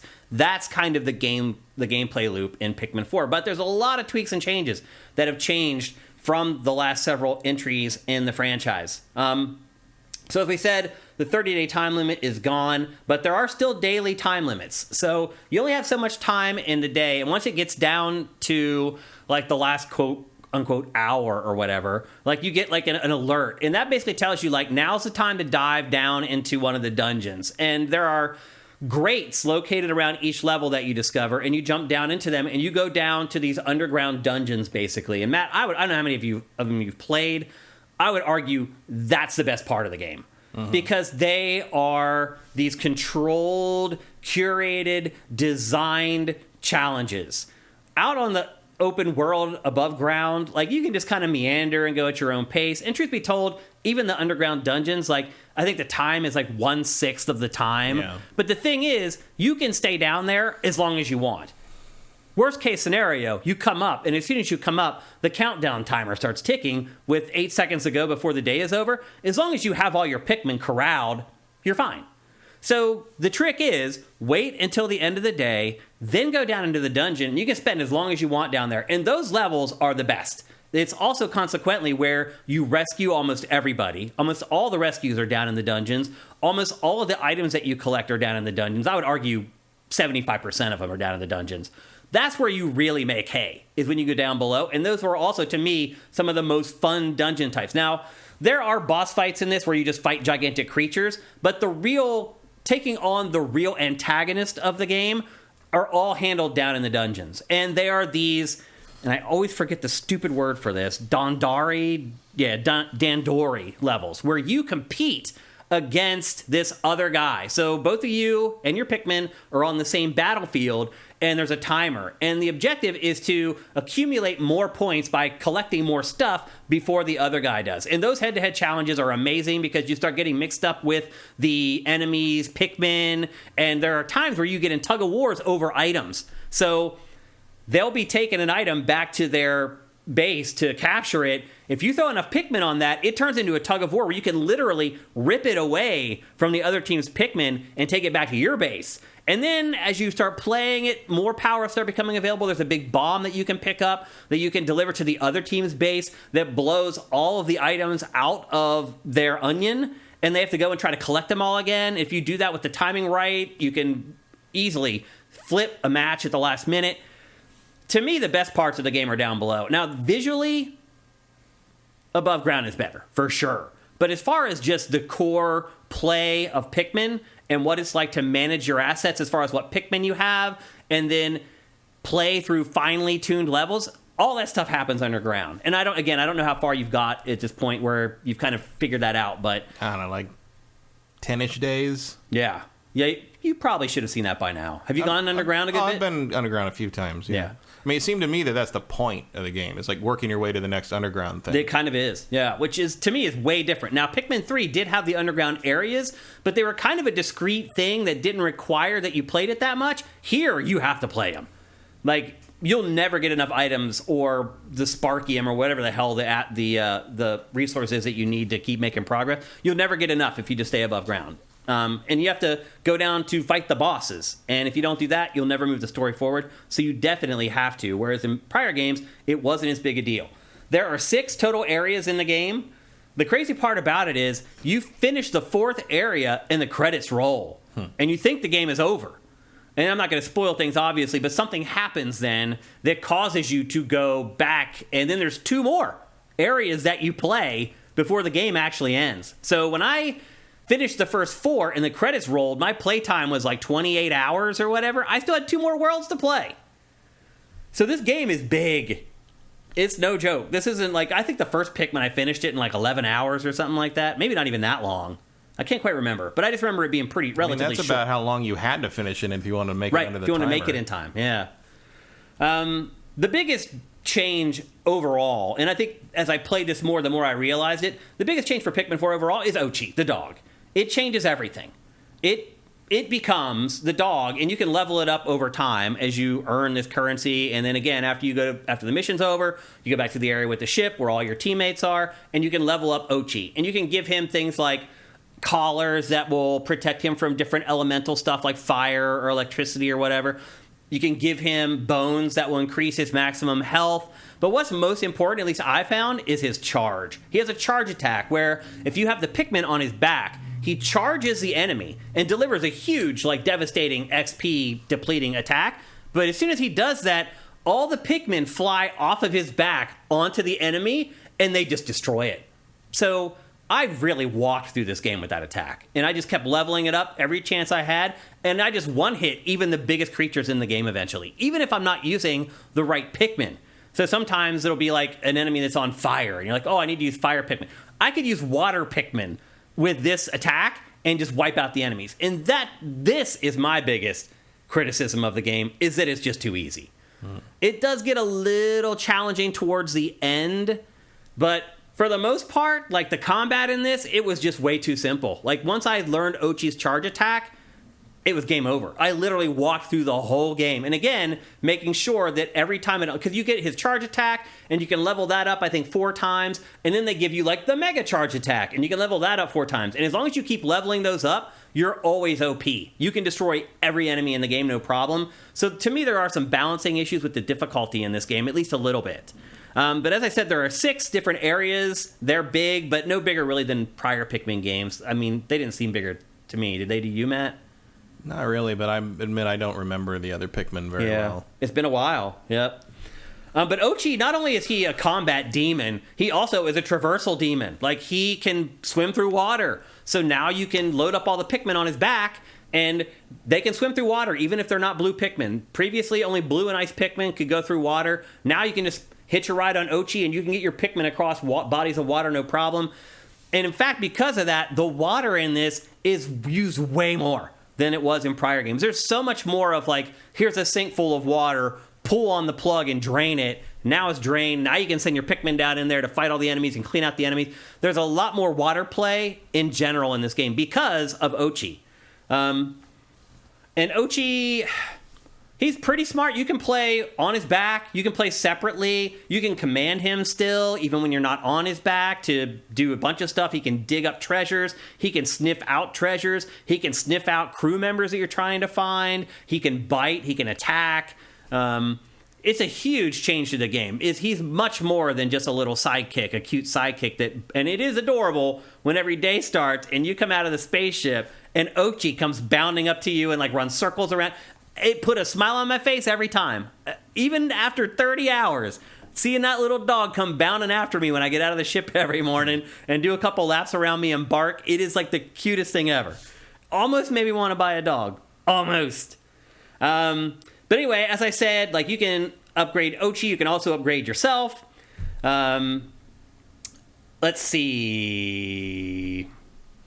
Towards the end of the game, so we talked about the new Pikmin type. There are 9 Pikmin types in this. It has all of them that were ever created, but it also has brand new Pikmin called Glow Pikmin that you can use at night. Now, it wasn't how I expected when I heard that. I thought that, like, the sun would set on the levels and then you could just deploy your Glow Pikmin and go out and battle still at night. That's not how it works. Back in the hub area, one of the guys that you rescue eventually offers you night missions. So you have to go and speak with him specifically, and then he'll give you night missions. And the night missions are the closest this game comes to being a typical RTS. They're basically tower defense missions where you have a nest where the Glow Pikmin live, and you need to defend it as waves of enemies come in. And this is also one area where eventually they'll give you 2 nests to defend, and you can assign Ochi to defend one of the nests, and he's damn good at it too, I would add. And then you defend the other one. And then you have to watch the different pathways that the enemies are coming in. And how that works is it gives you the resource that the Glow Pikmin produce. And then that is what they use to create a cure for this affliction that a lot of people are getting. A lot of the crew members, when you find them, they're, like, covered in leaves. Like, leaves have grown out of their skin or whatever. And so you need the resources from the Glow Pikmin to reverse the effects of that and turn them back into their crew member selves. And once you do that... Very Last of Us. It is a little bit, yeah. It's also absurd that someone could look like that and then just take a drug and that all that stuff goes away. But whatever. So that's how the night missions come into play, and that's how, like, the Glow Pikmin actually work in the context of the game. It was completely different from how I thought. So I mentioned earlier that there's a game that I played this week that had a design like Zelda. This is it. Pikmin 4 is designed like traditional Zelda games. You get a new Pikmin, that next stage, you are forced to use that Pikmin and learn and master that Pikmin. Next time you find another Pikmin, same deal. The next couple levels are focused on that particular Pikmin type. You need to learn how to use them, learn the nuances of it. And then you get to the end of the game, and you're using all of the Pikmin in concert, all 9 of them. Now, one thing I like about this game, too, is before you start each mission, it recommends you what Pikmin to use. Follow it. Follow it. Make sure that whatever Pikmin they recommend, you have at least some of each one of those. Now, you can only take 3 Pikmin types out in the field at a time, and it usually does recommend 3. So it does take a little bit of the freedom away to choose the Pikmin on your own. But you can try, but it's much easier if you just listen to the recommendations. Because they'll always say 2 of the primary ones, like blue and red, and then rock. Or blue and red, and then flying Pikmin. Or blue and red, and the white Pikmin who can withstand poison. And that's because in that level, there is going to be poison, or there is going to be barriers that only the rock Pikmin can break. So make sure you pay attention to that stuff before each mission. It makes a big difference. It could keep you from having to replay missions over and over again. But I love the design of this game. It totally builds your skills with each of the Pikmin, and then ultimately it brings them all together into the last couple levels of the game where you're using them all. And by then you've mastered them because the game has taught you how to use them. That's the Zelda design that I love, and the Zelda design that I miss in games like Breath of the Wild and Tears of the Kingdom. So it's nice to kind of have that. And then as another... And again, I say this game is too easy. It's also too easy because you can always rewind time. Have you discovered that yet? No. So if you ever let a Pikmin die, and eventually they will die, at the end of the mission, they'll tell you, 17 Pikmin died. Do you want to rewind time and try again, or you just want to move on? So you can do it there. You can choose whether to rewind time there. But also when you're down in the dungeons, like where I am right now in this B-roll, when you're down in the dungeon, every time that you lose a Pikmin... Or you die, it will just ask you to rewind time. So you don't have to actually go back up to the surface and then find your way back to the grade and go back down. It will intelligently let you rewind time. It'll say, do you want to rewind time for 5 minutes when you had 80 Pikmin left? Or do you want to rewind time all the way to the beginning of this dungeon when you had all your Pikmin left? So it's pretty smart about giving you the option, and there's no punishment for doing that. So if you want to rewind time, you can do it. It doesn't hurt your scores or anything like that. It's there to make the game a little easier to play, and it's just something else that, in my opinion, makes the game a little bit too easy. But you haven't got to the part yet where you probably haven't even had many Pikmin die, would be my guess. No, nobody's really died yet. Eventually they will, let me tell you. As I also said, one of the other best new features is the ability to click on the map and just send your people there. It's a godsend. It's something that's so simple, but it makes a huge, huge difference ultimately in the game. And I guess what I would say overall, I did talk about the low production values already. I feel like the game could look better, and to me it doesn't look all that much better than Pikmin 3, unfortunately. But that's also the byproduct of the fact that Nintendo hasn't released more powerful hardware. I mean, let's be honest. We're still kind of playing on GameCube hardware at this point. You had the Wii, which was backwards compatible with the GameCube, and then the Wii U, which was slightly more powerful than the Wii, and it's just kind of stuck in that area at this point. This is probably all we can get. This is 2012 handheld NVIDIA Shield tech. Yeah, it is. Yep. And that's what you're going to get. Is. Yep. And I guess the one thing I would say that this game is still just amazingly good at, Matt, this franchise in general, is making you care about the Pikmin. They're so disposable and so easy to replace in this game as well. It's very easy, at least for the red, blue, and yellow Pikmin, to make more. You could lose 20 or 30 Pikmin in a battle. It's not a big deal. You can go back and you can remake them in 10 minutes or whatever. Despite all that, I still feel awful when they die. There's something about seeing all those ghosts float up in here and it just strikes me in the heart. And then the worst part, Matt, and it's been in this franchise since the very first one, is if you leave the planet and you don't have all your Pikmin with you and you leave them behind, there's still that cutscene that plays that shows the Pikmin getting eaten by the creatures that you left, and their eyes, they look at you like, don't leave me, and then it just crushes me.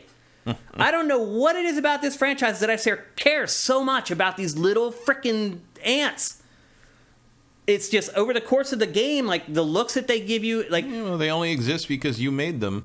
Yes, there's just something. You made them to die. Yeah, you did. Like, it is a really twisted franchise, and I found that playing on my emotions like the whole time I was playing this game. Like, some you're protective of because it's just hard to get more, like the flying Pikmin or the purple Pikmin. Like, if they die, you're just like, damn, man, I actually don't know how to make more of those. So you're very protective of those, but even the red, blue, and the yellows, like, crush me when they die or when I leave them behind. Like, there were times where I was like, maybe I should rewind and save those 3 Pikmin, which is absurd, but it just shows you, at least for me personally, the emotional impact that those critters dying actually has on me. And then, just the nostalgia. Like, there are just hundreds and hundreds of objects that you need to dig up and carry back to your base to absorb and basically save. But it's always the Nintendo stuff that's the coolest. The handhelds, the cartridges, the controllers, all that stuff. I don't know. I enjoyed the hell out of it. How much have you played now, Matt? I don't know, like 10-ish days in there somewhere. Do you feel like you want to keep playing? Somewhat. I mean, I'm not going to once Baldur's Gate comes out. Yeah. Like, I know that. Like, this is not in competition for my game of the year. Yeah. At all. But it is good. Like it's fun once you get past the overly handholdy tutorial section. Yeah. And that is a criticism a lot of people have of Nintendo games in general. It has that one more day thing that Dave the Diver has. It has that introducing new elements thing that Dave the Diver has. Like, it's a good example of a lot of that. And I think if someone's been waiting, I think it's a pretty good first Pikmin game for someone, but it's also a good game if you've been waiting for Pikmin since 3. Like, I don't think you'll be disappointed either. Yeah. There's not a lot of downsides other than how slow and remedial it starts. Mm-hmm.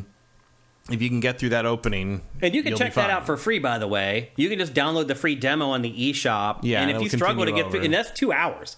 If you struggle to get through the first couple hours of the game, then you probably will know it's not for you at that point. Mm-hmm. But man, I played. But also, if you can get through it may still be for you. Just don't, it stops eventually. Like, does, the constant badgering stops. Well, also remember that last week's show, we said, like, I don't know if there's anything else to talk about after we played the first 2 hours, and there was tons. So maybe my statement isn't accurate. Like, saying that playing the demo will tell you whether you should play the rest of the game, it actually probably doesn't.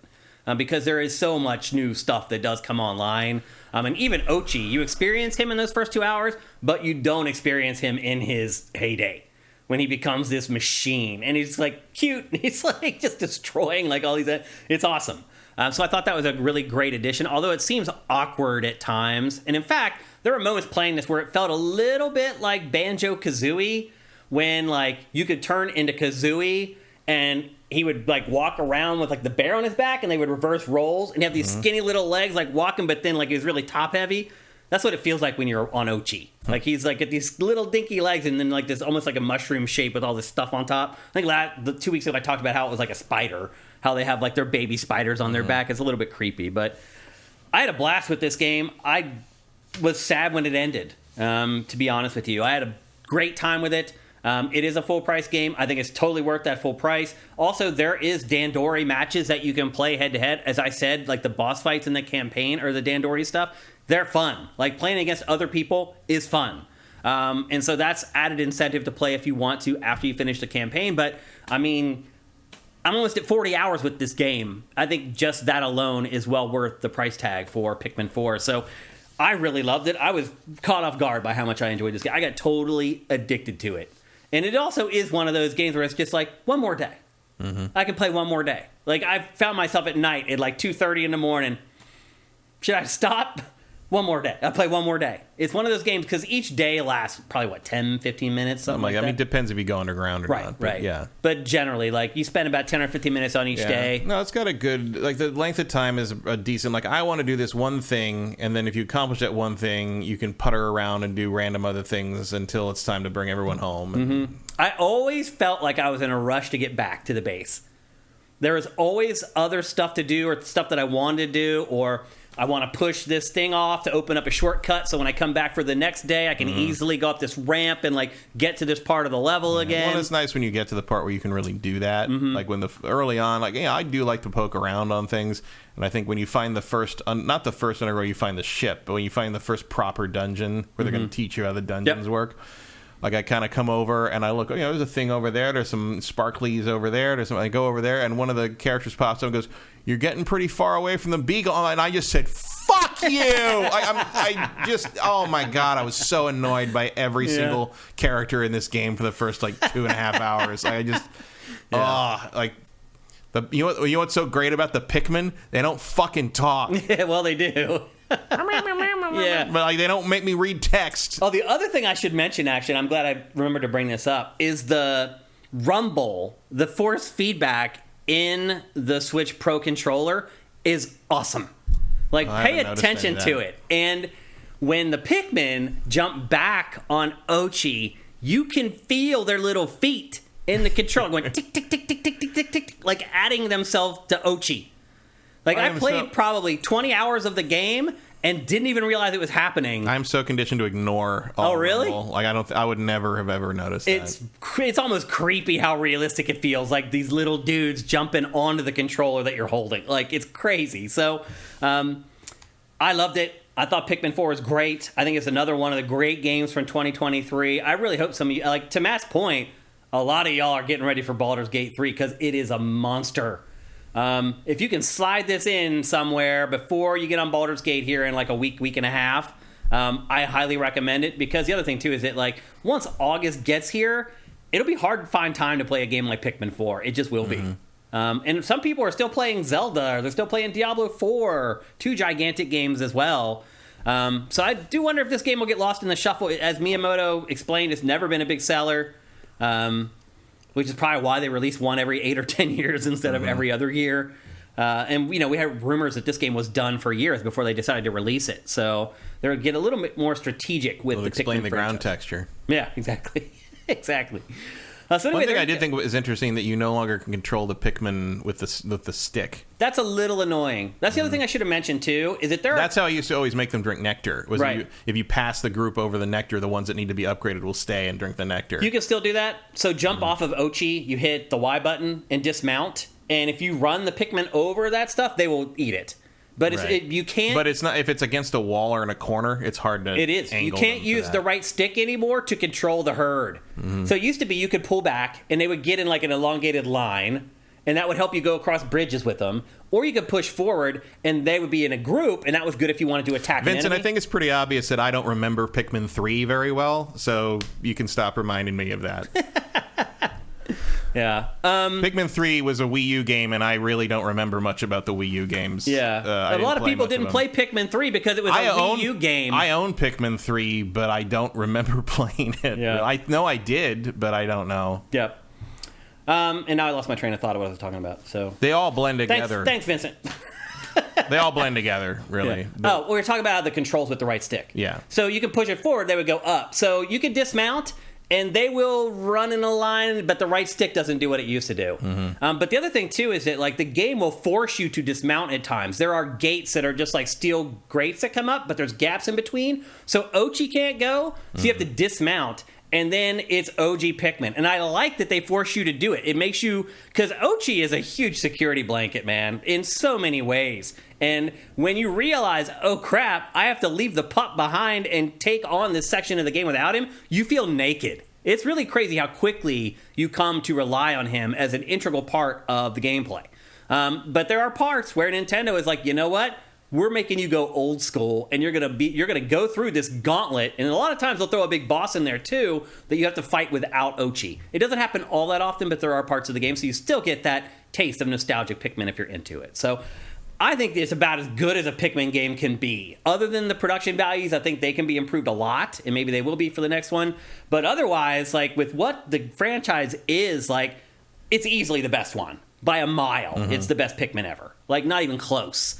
And I do think it portends to a brighter certainly future. The one that has its own identity the most. Yeah, because to your point earlier, they all bleed. The first three bleed together. Yeah. Like, I can't remember everything about Pikmin 3 either. Like, I remember that there were the dungeon areas, but I don't remember 100% how they were integrated. Like, I don't remember how often. I don't even remember that. They were there. Like, but they Because I remember dungeons, but I don't remember Pikmin 3, but I do remember Pikmin 2, so they must have been in that too. Mm-hmm. It's hard to remember like which version had like all this different stuff. It just is. So I don't blame you. I don't even remember what the Wii U functionality was. Like what the whatever gimmicks they used the pad for that. I don't remember either. Because I didn't play it that way. Yeah, I don't know. So anyway, there you go. That's Pikmin 4. I say go buy it. I loved it. I had a blast with it. I would still like to challenge some of you all in the Dandori matches. It's fun. It's unlike... The other thing I would say, too, is it's unlike anything else. Still, after all this time, there's no game like it. Even like when I was talking about the parts of the game that were most like an RTS, where you're defending the glow Pikmin hives... Even that is like, it's kind of like an RTS, but it's really not, because it's still active. Like, you're still controlling like the actual team members that are fighting. I mean, I don't know. Like one of my issues with the previous Pikmins was like when it got RTS-y, there were things where I'm like, if this actually worked like an RTS, I wouldn't have lost as many Pikmin, or I would have won that faster. Like, well, the other thing too is a Pikmin, their level matters. So when they start, they just have a leaf. And then the first level up, they have the bud. And then the next level up, they have the flower. And that not only does that affect how well they can dig, how well they can attack, it also affects their AI. So if you'll notice, the Pikmin that end up being stragglers that get lost, they're always the dudes with just the leaf. Yeah. Well, they're also slower. Yeah, they're slower too. You'll see them trying to catch up. There's so many cute moments in this game. Like... You're right. Some of the Pikmin, like, you'll have a whole crew of, like, flowered Pikmin on the back of Ochi. And you like, run along, and you hear beep, beep, beep, beep. And you're like, what the hell is that? You'll stop running, and a couple Pikmin will come running up and, like, jump on its back. It's just loaded with cute little stuff like that. So, I love Pikmin 4. To me, it's easily the best in the franchise. If you ever liked any of the Pikmins before, I highly recommend buying it. I do understand right now it's tough because there's so many great games coming out. It might be one that you might want to hold for your Christmas list and get it later on in the year if you don't have time to play it now. But I really, really love Pikmin 4. Next up, we're going to talk about a sensation that has been sweeping the nation, or at least the Steam nation, and that is a game called Battlebit Remastered. It is... I'm just going to get the B-roll going right away here. It is Battlefield, and it has everything from the Battlefield franchise in it. But... the graphics are like N64 Dreamcast levels. Intentionally. They're like blocky. They almost look like Lego, honestly, at times. And I wouldn't be surprised if this actually inspires, like, whoever the Lego license to pay some developer to make some crazy shooter for Lego.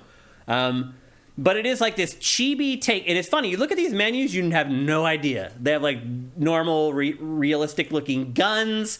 Because it does. It has everything that a Battlefield would have, including realistic guns, realistic vehicles, all that kind of stuff that you can tweak, and you can attach like 10 attachments to each gun. It's just like Call of Duty. It's just like Battlefield, except the graphics are cute. And this game was made by 3 people. 3 people, Matt! It took them 7 years, but 3 people made this game. And the first thing I will say about this... should have called it Minefield.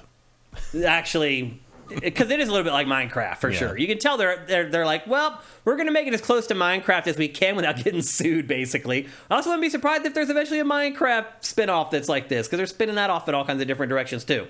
But what this really shows to me is just how inept the Battlefield team has been. I mean...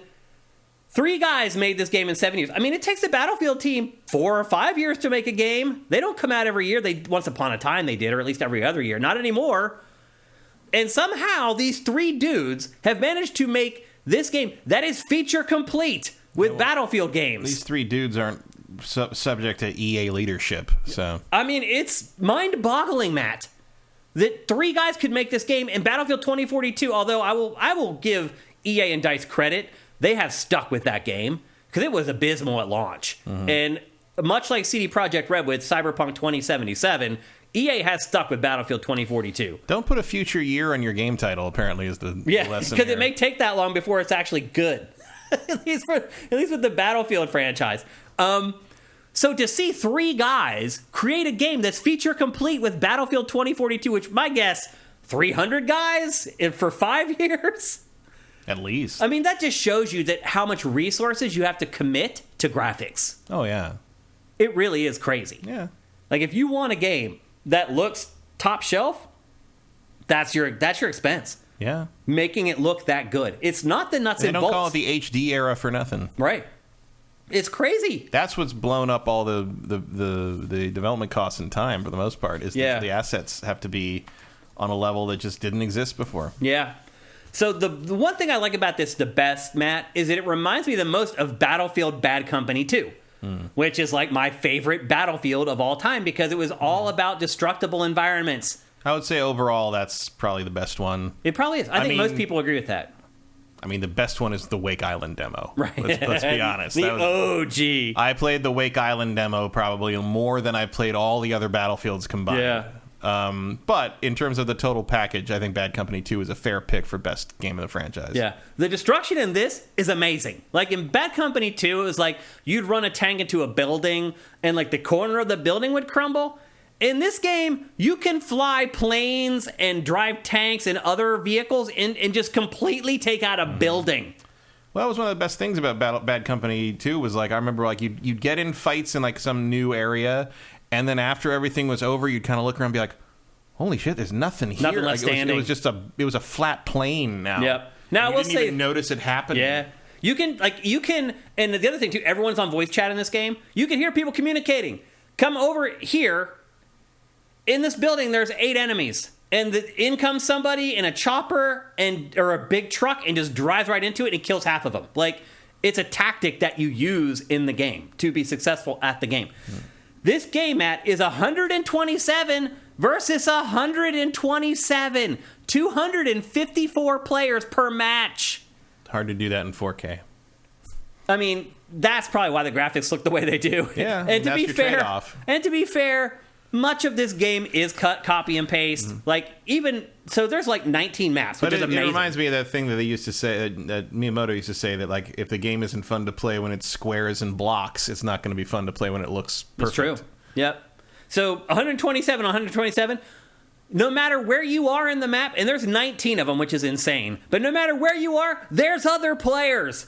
Like, a lot of times you play Battlefield and you spawn at some outpost and nobody ever shows up there until the enemy shows up in a tank to like take it over or whatever. No matter where you spawn on the map in this game, there's like 10 people running past you because there's 127 people on your team. It's crazy that they've done all this. 3 dudes have done all this. But so it is 127 versus 127, but you can choose to play 64 on 64 or smaller team-based maps. And the great thing about it is you can either go and look at a screen that shows you all the available servers, or you can let it matchmake for you. The cool thing about the matchmaking that it does for you is it will tell you, hey, we found a 127 match, but the ping is like 105. Do you want to play still?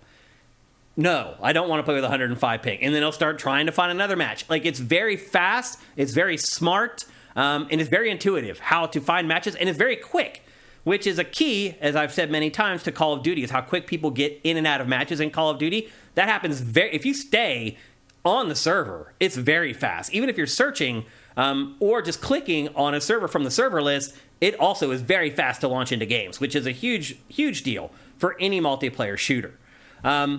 As I said, it has all the features of traditional Battlefield games. It has squads, as you've seen. It has vehicles. It has boats, as you're seeing right here. It has amphibious machines, as you're seeing right here. This is one that'll go on land and sea. It has several different types of helicopters. I haven't seen jets yet. I will say that. I don't know if I just didn't play the right map that had jets, but playing it, and I played a good bit of it, playing it, I did not see any jets. I don't know if the game has them or not. I probably should have researched that before I came to talk about it. But the squads work the same way as Battlefield. You have a squad leader, and you can spawn on your squad leader, whether your leader is in a vehicle or whether they're just out on the ground as infantry. It gets you back into the action really quickly if you want to, and you can jump around on squads if you want to and choose a different squad if your squad sucks. There are no jets and no plans to add them. Okay, there you go. Let's see, there's 6 different classes. There's Assault, Medic, Recon, Support, Engineer, and Squad Leader. As I said, you can spawn in your squad if you want to, or you can just choose a random spawn point if you want to, based upon the ebb and flow of combat. You can go to the same exact Battlefield map screen that shows every player on the map, showing you whether the enemy's rushing to a certain control point. Conquest is the big mode here. You have a bunch of different areas that you need to capture and then defend, and as you defend them, you earn tickets, and then once the first team to reach a certain number of tickets wins the match. There's also some other modes that are very Battlefield-like. However, there is not a team deathmatch mode yet in the game. This is still in early access, by the way. The game costs $15. And so they still have a lot of stuff to add yet, but it's amazing what's in the game already. Every class gets a unique class kit item. Like Recon gets like this fake scope glare, which is just brilliant. Like, that's so annoying when you have a scope in shooters now. Like, the enemy can always see a glint off of your scope. Well, now you can fool them by using a fake glint, which I thought was really creative. Each of the classes has one ability like that that's unique from the other ones. As I said, there's 19 different maps, which is just crazy. By any standard, that's crazy that there are 19 maps. These maps are gigantic. And again, there is a lot of copy and paste going on. Even map to map, the buildings are the same. They'll be colored different to match like the tiles on that map, but the actual layout of the building is the same. So there is a little bit of cheating going on there, but still, 19 maps is crazy. You can run, you can sprint, you can crouch, you can go completely prone, you can heal or be healed. You can also self-heal with bandages that you get. I will say that the healing, I feel like, is way too slow. It takes forever for somebody to heal you. Almost every time someone tried to heal me, they ended up dead. Every time I tried to heal somebody, I ended up dead, and they would run away. And then I would get shot, and they wouldn't come back and revive me. I'm like, you bastard. But that's multiplayer video games in a nutshell, isn't it? Also, some smaller stuff you can do. You can drag enemies. So if like somebody's down and they're waiting for someone to revive them or heal them, you can run out and grab them and drag them back to safety before you try to heal them. So they do try to offset the slow reviving in some ways, but ultimately they don't work that well. The other thing too is that like you just die in this game over and over again. In that way, it's very much like Battlefield. Like if you spawn somewhere and there's no vehicle, you're just running for like 2 miles. And I'll say this too, the sprint in this is way unrealistic. It's way, you can see, it's way faster than a human can ever run. And that's because sometimes you do end up spawning at an outpost that's way far away from the action, and you have to run like 2 miles. And what happens is you run 2 miles and a sniper shoots you. And then you spawn somewhere else, and you run 50 feet, and a sniper shoots you. It is just brutal, this game. Like, I did not do well. Even the last like few hours that I played it, I still hadn't got that good at it. I was still just getting housed by these people, because a lot of people playing this game have been playing it for a long, long time now. And this is also like Battlefield. Like, you start out, it's a slog to upgrade your weapons, so you are behind the 8 ball when you first start playing this. So one thing I would say, too, is if you decide to dive into this, be patient. You're going to get your ass whooped your first like 5 or 6 matches. There's just no way around it. And you do start to get better. You start to learn where the vehicles are, and the vehicles provide you a little bit more protection to get you more involved in the fights and stuff like that. But it's really, really rough in the early going. So I would just say stick with it. It does get a little bit easier as you learn all the nuances of the game. The vehicle controls I thought were intuitive and were pretty good. I saw some other people were complaining about them. I really didn't have much of a problem with them. However, I did have problems just with the controls in general. So right now, the game only officially supports a mouse and keyboard. And I'll be honest, Matt, I haven't played a shooter seriously with a mouse and keyboard for a long time, because now every game you can play with a controller. Yeah, they left me, dude. And this guy leaves me too. I run over to this chopper and he takes off right before I can get there. So anyway, I tried. There is a workaround to use a controller, basically. And I went through all the rigmarole of going into Steam and setting up the controller profile and all this stuff. And then I go to use it, and it like doesn't work. Like, basically the aim down sights button doubles as the sprint button. It wouldn't work. So I ended up having to play this game with a mouse and keyboard. And I also found too that like trying to remap the controls to the mouse and keyboard, it wouldn't stick. Like, what I would set it up as, when I go to play the game, it would not change. So I don't know if there's bugs there or what. Bottom line is, I never was comfortable playing this game. Like, the controls were all jacked up. Mouse and keyboard feel foreign to me now, because I haven't played a shooter seriously with them for a really long time.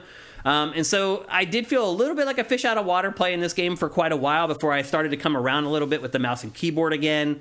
Just something to keep in mind. They say they're working on adding controller support, but they said that like months and months ago, and it still hasn't shown up. So just keep that in mind.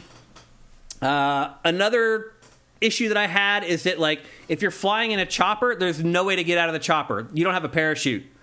So the only way you can get out of the chopper without dying is to wait for them to land. Otherwise, you just got to bail out and cross your fingers and hope that you can survive the fall, and you can't. I'll just tell you right now, you can't. That's a major annoyance in this game, is that you are beholden 100% to whoever is driving the chopper to get you close enough to ground so you can bail out. But again, another thing I'll say, most people playing this game are using mics. And you can just talk to the guy flying the chopper and be like, drop me off here, and they'll go right down and drop you off. So I think that mitigates the problems a little bit, but that was one issue that I found. And this is only stuff that you discover after you've played it for hours and hours. Like, you're like, okay, I'm in a chopper, and I want to get out here. And then you jump out and you realize you just fall down to the ground and you die. What else? There's no melee in the game. Even though, like, you get weapons like a sledgehammer and a pickaxe, you can't actually use them to attack enemies. You use them to, like, break down walls. You can also build walls in this, which was something I discovered, like, the last match that I played. Somebody else was doing it. They were building, like, a little barricade wall. I don't know how you do it. I saw somebody else do it. So I'm not 100% sure how that works inside the game, but I do know you can do it because I saw somebody do it. But overall, it's Battlefield, but with, like, chibi, cute graphics. It has almost all the same functionality, but it also has a lot of the same issues. Like I said, it's a very steep learning curve. There's a lot of running just to get shot by a sniper, and you have to start all over again. There are more vehicles in Battlefield, not more vehicle types, but in number and quantity, there are more vehicles than in Battlefield. But there were still times where I spawned somewhere, and there were no vehicles, and I had to run 2 miles to get back into the action, or I would just kill myself and just basically, respawn where the action was or whatever. So while it is a Battlefield game, it also has a lot of the warts that you come across when you play Battlefield. The guns still feel weird to me. Like I said, when you first start out, you have crappy guns with no attachments. The recoil on the guns is insane. Like, it's so hard to hit anybody with any of the weapons that you start out with. And that makes it even harder. Like, it's hard enough getting your head around what's going on with 127 people on your team. And then just to have the guns be really, like, I don't know. I feel like they should have, like, had better starting guns with actual attachments on them for this. I understand why they didn't, because Battlefield doesn't do that. But the early game in this is just brutal. Like, you just get your ass kicked for the first couple hours you play this. I don't think there's any way around it. However, it is fun. And I didn't play Battlefield 2042 for very long because it was so buggy, it was broken. So I haven't played a Battlefield for a long time. It was fun to get into this. I had a blast playing it. In fact, sometimes I just had fun just getting up on a knoll and just watching everything go down. Because it's just nuts. There's 254 people fighting each other, and there's just choppers coming in from everywhere, and there's ATVs rolling in, and there's tanks rolling in, and there's APCs coming in. And it's just interesting to watch the strategy, the people coordinating with each other, just listening to them on the mics, and then watch it all happen in real time as they actually execute their plan. Like, it's like watching a war. It really is.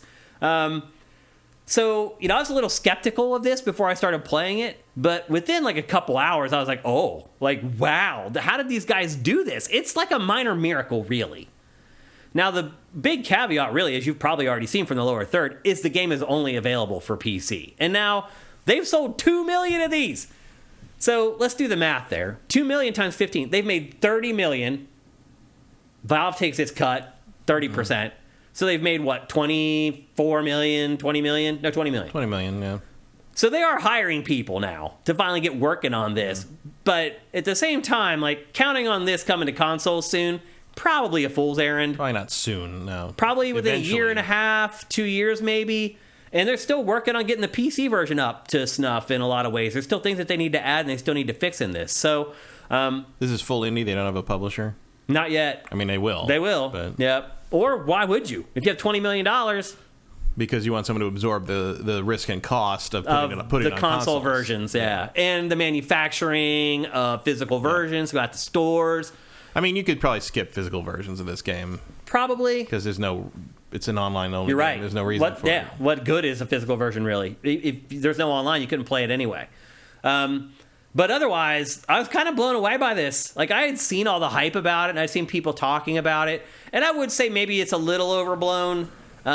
It's not like God's gift to first-person shooters or anything like that. But it is remarkable to see this happen. Like, and it does have those Battlefield moments where you crest over a hill and you look down into a valley and you just see this crazy war going on, or you're coming up, you're riding an ATV and two helicopters fly overhead and you hear that surround sound swoosh over your head, and then they go down and they start shooting. Like, it just gives you those moments that up until now you pretty much only got in Battlefield games. Now you can get it with a different art style and for $15, which is a lot cheaper than what you will pay for any Battlefield game.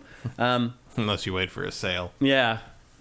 I think it is on sale now, maybe for like $2 off or something like that.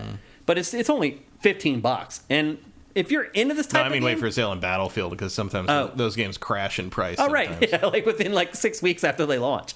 Yeah, so you're right. Like, I wouldn't say that most Battlefields, most people pay full price for them, to be honest. But for $15, like, if you're into Battlefield and you tried 2042 and like us, you thought it was a complete train wreck, this is your alternative, and it's a pretty damn good one. And if you're good with a mouse and keyboard already, you play a lot of shooters on your PC, like, you're going to be able to jump into this and hit the ground running. Now, for me, like, the default key bindings in this were weird. Like, the grenade button was somewhere I don't usually have it. The reload button was somewhere I don't usually have it. Like, the crouch and prone were separate buttons, which I thought was weird. I never really got to set the key bindings in this to a place where it made me happy and felt comfortable playing it. But I just had so much fun just messing around in this world that it didn't really matter. Like, here is actually the example I was talking about. Like, all these guys, we're just watching. We're just looking down in the valley and just watching the fight happen down here. And eventually, I go over to the left and I just go perch myself on the knoll and just sit and spectate. Like, it's just that interesting to watch the game being played by 254 people. It's insane. And the 3 people built this stuff. It's really incredible. So, again, Battlebit Remastered, only available for PC, $15 right now. The guys who built it, I watched a couple interviews with them. They seem like good dudes. People worth supporting. They're in Europe somewhere. They're not from the US. But what an amazing job they've done on this game. And for $15, like, you could get literally hundreds of hours of gameplay out of this. Now, again, there are some issues. It's still in early access. There are some issues they still need to iron out. Adding melee would be nice. Stuff like that. I never saw a shotgun either, now that I think about it, which is weird. Every other weapon, though, yeah, I saw assault rifles, SMGs, snipers, rocket launchers. Yeah, I think I saw every gun but a shotgun. That's weird. I don't know if they're in there or not, actually. I just don't remember seeing one. So they have some stuff that they still need to do. Vehicle controls could be tweaked a little bit, but I thought they were pretty good, honestly. And then the guns don't feel great. I think they could do some work on those. But otherwise, it's pretty much a full-functioning Battlefield game for a fraction of the price and double the charm, I would add. The devs hate shotguns and say they will never be in the game. Are you kidding me? Yeah. Well, I do kind of like that they're taking a stand there, I guess. It's funny. I wonder why. They must play a lot of Call of Duty because the shotguns... someone had a bad time in Gears of War at some maybe. point. Yeah, the shotgun roll. That's right. I forgot about the shotgun roll in Gears. So anyway, there you go. That is BattleBit Remastered. Again, it's $15, and it's only available for PC. All right, let's move on to the last topic for episode 351. We're going to speak very briefly about another small game that I played this week. It is called Mr. Run and Jump. Matt, when was the last time that you played a hard-as-nails platformer? Probably Celeste. Celeste. That might be mine too, actually. I couldn't remember the last time I had played a really hard 2D platform. I looked at this one, but $25 is a lot. Dude, it's insane. Why? $25 for this game. Now, don't get me wrong. This isn't the game. This is the opening to the game, which fools you into thinking it's the game, but it's not. It's a 2D side-scrolling platformer inspired by the Atari 2600 age, basically. Mm-hmm. But when you actually start playing the game, this looks like the Atari 2600. Yeah. It also makes me wonder, Matt, why wasn't there a game like this for the Atari 2600? I think this is beyond the Atari 2600's capability. Really? I mean, it's 3 colors. That's not the important part. The important part is how much is moving and independently of things. It's like 2 or 3 moving objects. Doesn't matter. That's not how... Objects couldn't move on the 2600. You had to trick the pixels to refresh themselves properly in a weird way. Like, I don't know if you ever saw... But they do move. I mean... Well, the illusion is that they move, but they are not moving as you program. The programming is not doing that. It's a pixel trick. I get that, but Pitfall, there's moving barrels that you jump over. Like, there's no reason. Those but I don't think. What I'm saying is, like, you saw those two, whatever those were, ghosts or whatever, yeah, were moving back and forth independently. I don't think the Atari 2600 could do that. They would have to do the same thing. They have to be doing the same thing. They have to be basically the same. It's like moving the same piece of cardboard on like a puppet stage back and forth. Interesting. Back years and years ago, like 11, 12 years ago, I think Nolan Bushnell started an Atari 2600 app on Apple. I don't know if it was on Google Play Store, on the Android too. But it was called the Atari 2600 app, and he would every few weeks he would put up a little written big like extensive, like 20, 40 pages sometimes, with visual and animated illustrations of here's how we did all this stuff on the 2600. And it's dark magic. Like, it's like there was no way to make something move from here to here. So when you see this on here, we are literally tricking it with this algorithm that makes it think it's doing this, but this part of the thing that was the character in this game, that was a leftover part of the equation that was basically a glitch. Going back to what you're saying, how did the ghosts in Pac-Man work? Because there's five of them or whatever moving independently of each other. I don't remember how that works, but that is one of the reasons Pac-Man is so simple. But I can see why, to your point you just mentioned, though, I can see why the ghosts in Pac-Man were almost transparent and flickered. I believe that's why they flicker. Right. Because you're not moving anything, you're literally just drawing them again. Right. That's what I figured. Whereas if you want something to smoothly move, you had to like do some weird trick with like basically a background plate. And you can only show so many background plates. It's fascinating. Yeah. Yeah, so this game... It's like that thing with Doom, where like Doom is not actually 3D in any way. It is just tricking the engine into displaying things that our brains interpret as 3D. It's early game stuff is a trip. They were wizards. Yeah. With the technology that they had, it's really crazy what they're able to accomplish. Like, you just think about the fact that like what's his name? Steve Wozniak basically made Breakout in like 4 days in his spare time. Yeah. Like, I mean, they were geniuses. Let's be honest. The people who worked on the early Atari 2600 stuff, geniuses. There's no doubt about it. And I've been fortunate enough to meet almost all of my heroes at this point. Some of them, when I met them, I was like, oh, you deserve to be my hero. And some of them, not so much. Some of those old guys are pretty stodgy and angry because they see all the money that games are making now, and they're like, bro, I was making like $42,000 a year back in Atari's heyday, and we got no residuals, we got no points on any of the games. They weren't even credited. Yeah, a lot of times there weren't even credits. First Easter egg in game history was just some guy putting his name in a game. Yeah. Adventure, I think it was. Well, this game, Mr. Run and Jump, is trying to capture the spirit of everything that Matt and I just discussed. It is a nails-hard 2D platformer. And when I say hard, like, I've played Super Meat Boy. I've played all of them, at least a little bit. This one, within the second stage, like the second level, becomes, like, nigh impossible. That quickly. Like, Super Meat Boy, I felt like I played it for a good, like, hour or two before I started being like, oh, shit. Like, this is too much. Where you hit your point where, like, oh, okay, that's my limit. Right. Where you're like, this is becoming work.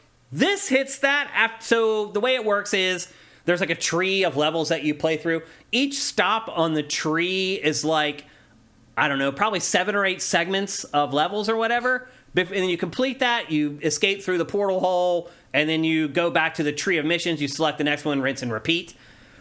By the time I got halfway through the second like stop on that tree, I was like, oh, okay. This is where the game already is starting to become work. Like, where you had to just stop before you even tried to go through each level and be like, okay, what is the game trying to do?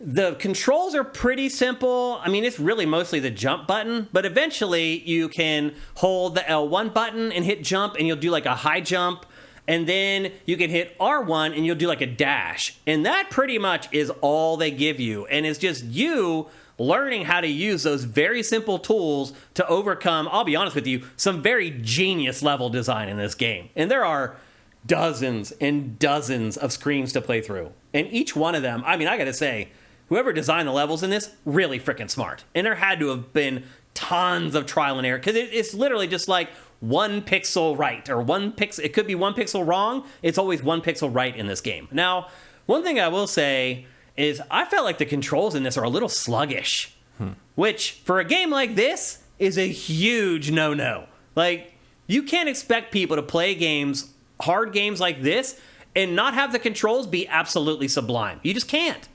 You can't blame the controls for failing in games like this. It is the death knell for a challenging 2D platformer. If you feel like the controls are keeping you from accomplishing these levels and you've tried it, for example, let's say I've tried this section here now, 5 or 6 times. Imagine I do it like the 20th time and I finally get to it and I don't complete it because the controls aren't I'll never play that game again. I'm done. I'll be like, if this is happening right now and this happens later when things get even more difficult, F you. I'm not going to play this game. And so, to me, there is a little bit of like a cardinal sin being broken with this game as far as like really hard 2D platformers. And the other thing I would say too is like, it looks a little repetitive. Like eventually they do change up the color scheme a little bit. Like they're in blocks. Well, the world is called Violet. Right. Yeah. So, but that's all they end up doing is like just changing like kind of the color scheme, the colorway of each level. Otherwise, the environments don't look that much different. So it does start to get a little bit monotonous and wear on you a little bit. Now, the objective of the game, you can see when you start each level, your dog runs away. You're supposed to be chasing your dog, but there's no story in this. That's really the only premise in this at all, other than, hey, let's play this retro-style game, and you're going to try to catch up with your dog, which you never do. And as you go, things do get more complicated. Like, now you're starting to see some skulls that move. Like, eventually you get, like, 6 skulls on screen instead of 2. And they do advance the difficulty of it. But again, by, like, the second batch of levels, I had already got to the point where I was like, this feels like work. It's not fun anymore, is the way I felt about it. And to your point, Matt, $25 for a game like this is outrageous. I'll say this. Seeing the Atari logo pop up, I was like, oh. Like, there was this feeling of, like, I don't know how to explain it, that came over, nostalgia that came over me. I was like, I want to support Atari if I can. Like, I want that company to do well. It's the first console I ever bought. It's the first company I ever supported. I would like to see Atari succeed. And they do something like try to charge you $25 for a game that should cost like $10. And that is honestly what I would pay for this game. In a pantheon of challenging platformers, I think it's up there. Like, again, I think the level design in this is incredible. Look at this part, Matt. I remember when I first got to this, I was like, what in the heck am I supposed to do here? And I jump over here and I get over to the other side. What do you think you're supposed to do there? I'm just like, what? You're probably supposed to drop under that platform and then do the double jump up through it. I'll tell you what you're supposed to do. You're supposed to fall down the one that you're standing on, slide down the wall until you get low enough to clear that other overhang, and then jump sideways at it's crazy what you have to do in this game to get through some of these sections. But look, if you've played Super Meat Boy or any of these games of this type, you know exactly what I'm talking about. You know how these games work. It is a lot of trial and error and try again and not getting frustrated. And I'll be honest with you, I don't get frustrated when I play these games anymore because I go into them knowing that they're going to be hard. And I'm just like, okay, they're exactly what I thought they're going to be. But back in the day, man, I remember Super Meat Boy. I think I pulled out half of my hair playing that game. And Celeste I didn't find quite as hard, honestly, as Super Meat Boy. I think part of it was how small Super Meat Boy was on the screen. I almost felt like you were just controlling like a pixel sometimes in that game. Yeah, Super Meat Boy is almost an eye test in places. It is at times, you're right. It's definitely a test of reactions. This is a thing on moving things in the 2600. It's basically... it blocked out 4 clock pulses from the position counters during the vertical blanking interval of an object, and the programmer had to add pulses to move an object left or right, 4 to keep it in the same place. And they added a set of motion registers to add or subtract them automatically when a signal called an H move is sent by the microprocessor, which happens during either the vertical blanking interval or the horizontal blanking interval. But the upshot of that was it was very hard to move individual objects, but you could move multiple objects at the same time, which is why combat has like 3 little planes in a row, and they could right. or one big plane. Right. And that was used constantly in almost all 2600 games to move things. Yeah. The other thing I would It's say, nuts. Yeah. The other thing I would say, too, about this game, there's no men or lives. Like, you can just keep playing. Like, when you die, like, they may send you back, That seems pretty standard. Yeah, they may send you back, like, 1 or 2 screens, but that's, like, worst-case scenario. This seems like the anti-Celeste.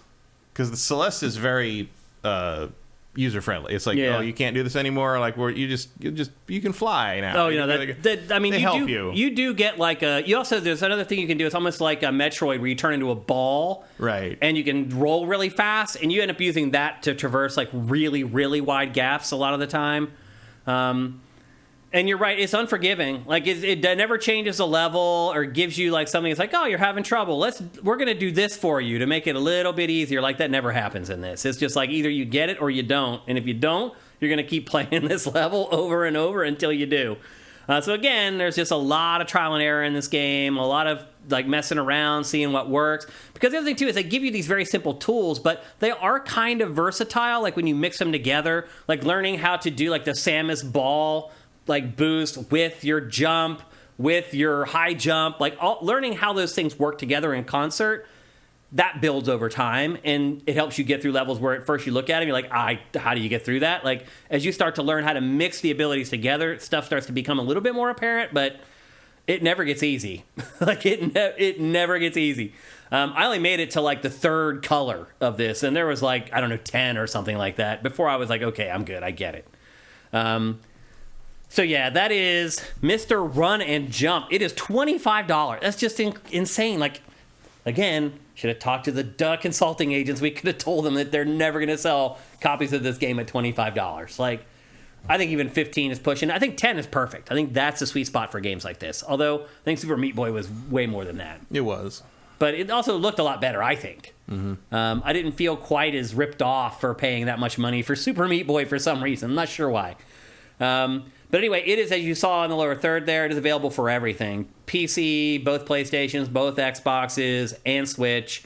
But again, the big downturn there is $25, which means I do not recommend it, unfortunately. Later on down the road, if you see it at a discount, it is an addictive, very challenging platformer. Might be something to keep in the back of your mind. But right now, it's just really hard for me to recommend it at $25. I'm assuming you have no questions about that game, Matt. No. And I doubt chat does either. Vincent brings up that this game also is actually coming to the Atari VCS, that new Atari that they released, which is crazy. El Guapo asks if we covered Gravity Circuit. We did not. I've never even heard of that game. Have you? No, I don't know what that is. Yeah, I've never heard of it.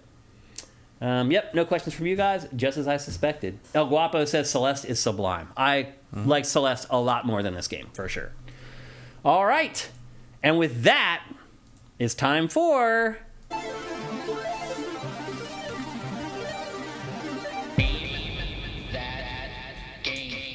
So last week, I thought I was getting jiggy with it, and I used Pitfall as the game for Name That Game. And I just showed you guys 3 color bands, and you got Pitfall from 3 color bands, which is pretty amazing. This week, I'm just going to say right now, it's not an Atari 2600 game because we already covered one in the show. Oh, right, Gravity Circuit is the Mega Man X game. Okay, I know it. I've seen ads for that. Actually. Yeah, I haven't played it though, unfortunately. I went a little more traditional. This isn't some weird old school 2D monochrome game, but I still think it might be challenging. We'll see. Name That Game is a game that we play here on GameFace, where I show you 5 screenshots for a game, and you try to guess the name of the game before Matt Kyle. And he's pretty damn good, so you better mind your P's and Q's. A couple things before we get going. If you've won at any point this year, do not play. You can only win once every calendar year. Don't start guessing because you might jog someone's memory and give the answer to them, so please don't do it. Also, if you are not a PC gamer, please don't play. We give away a free game to the winner of this, but it is a code for a PC game. So if you don't foresee yourself playing PC games yourself, or if you don't have a friend who's a PC gamer, please just don't play. Let somebody else who can play the game win. And then the final thing is our chat during Name That Game goes on slow mode, which means that you can only plunk in one response every 60 seconds. So make your responses count. Don't just try to spam random game titles, because what's going to happen is we'll show you a screenshot and you're going to know the game and you're not going to be able to type it in, and someone else is going to win. And that's pretty much it. Otherwise, it's pretty simple. I just show you the 5 screenshots in order. We kind of wait until you guys stop guessing before we move on to the next one, and that's how we roll. Are you ready, Matt? Sure. Are you ready for Name That Game? Here we go.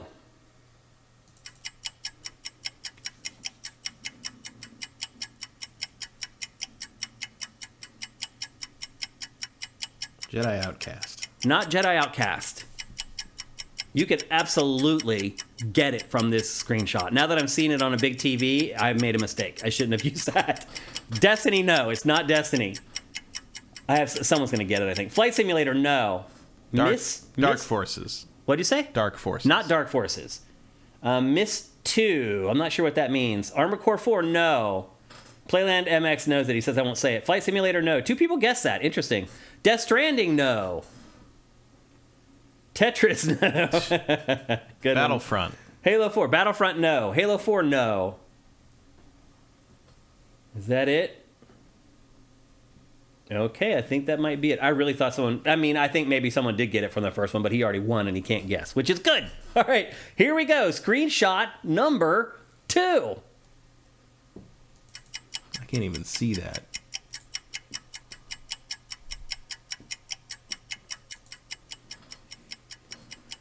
Halo Reach, no. MGS4, no. Battlefield 2042, no. That would be a clever one, though. Tomb Raider, no. Up, we have a winner. Console Eyes got it. I'm surprised he got it on this screenshot and not the other one. It is Metroid Prime. Sorry, not Dark Souls, not Armored Core, Kevin and JM Rain. It is Metroid Prime, and here's the other 3 screenshots.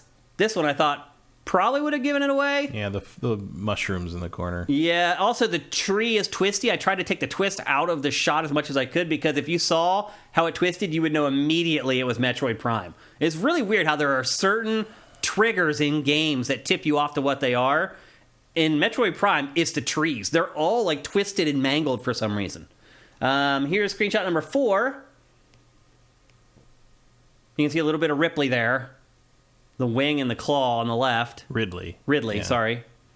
I just mixed up my sci-fi brands with Aliens and Metroid Prime. Well, I mean, that's the director versus the main character of Alien. Right. And here's the 5th screenshot, which definitely would have given it away. And that's just Samus's hand on her cannon getting ready to fire. So there you go. Once again, a nice round of applause for our winner.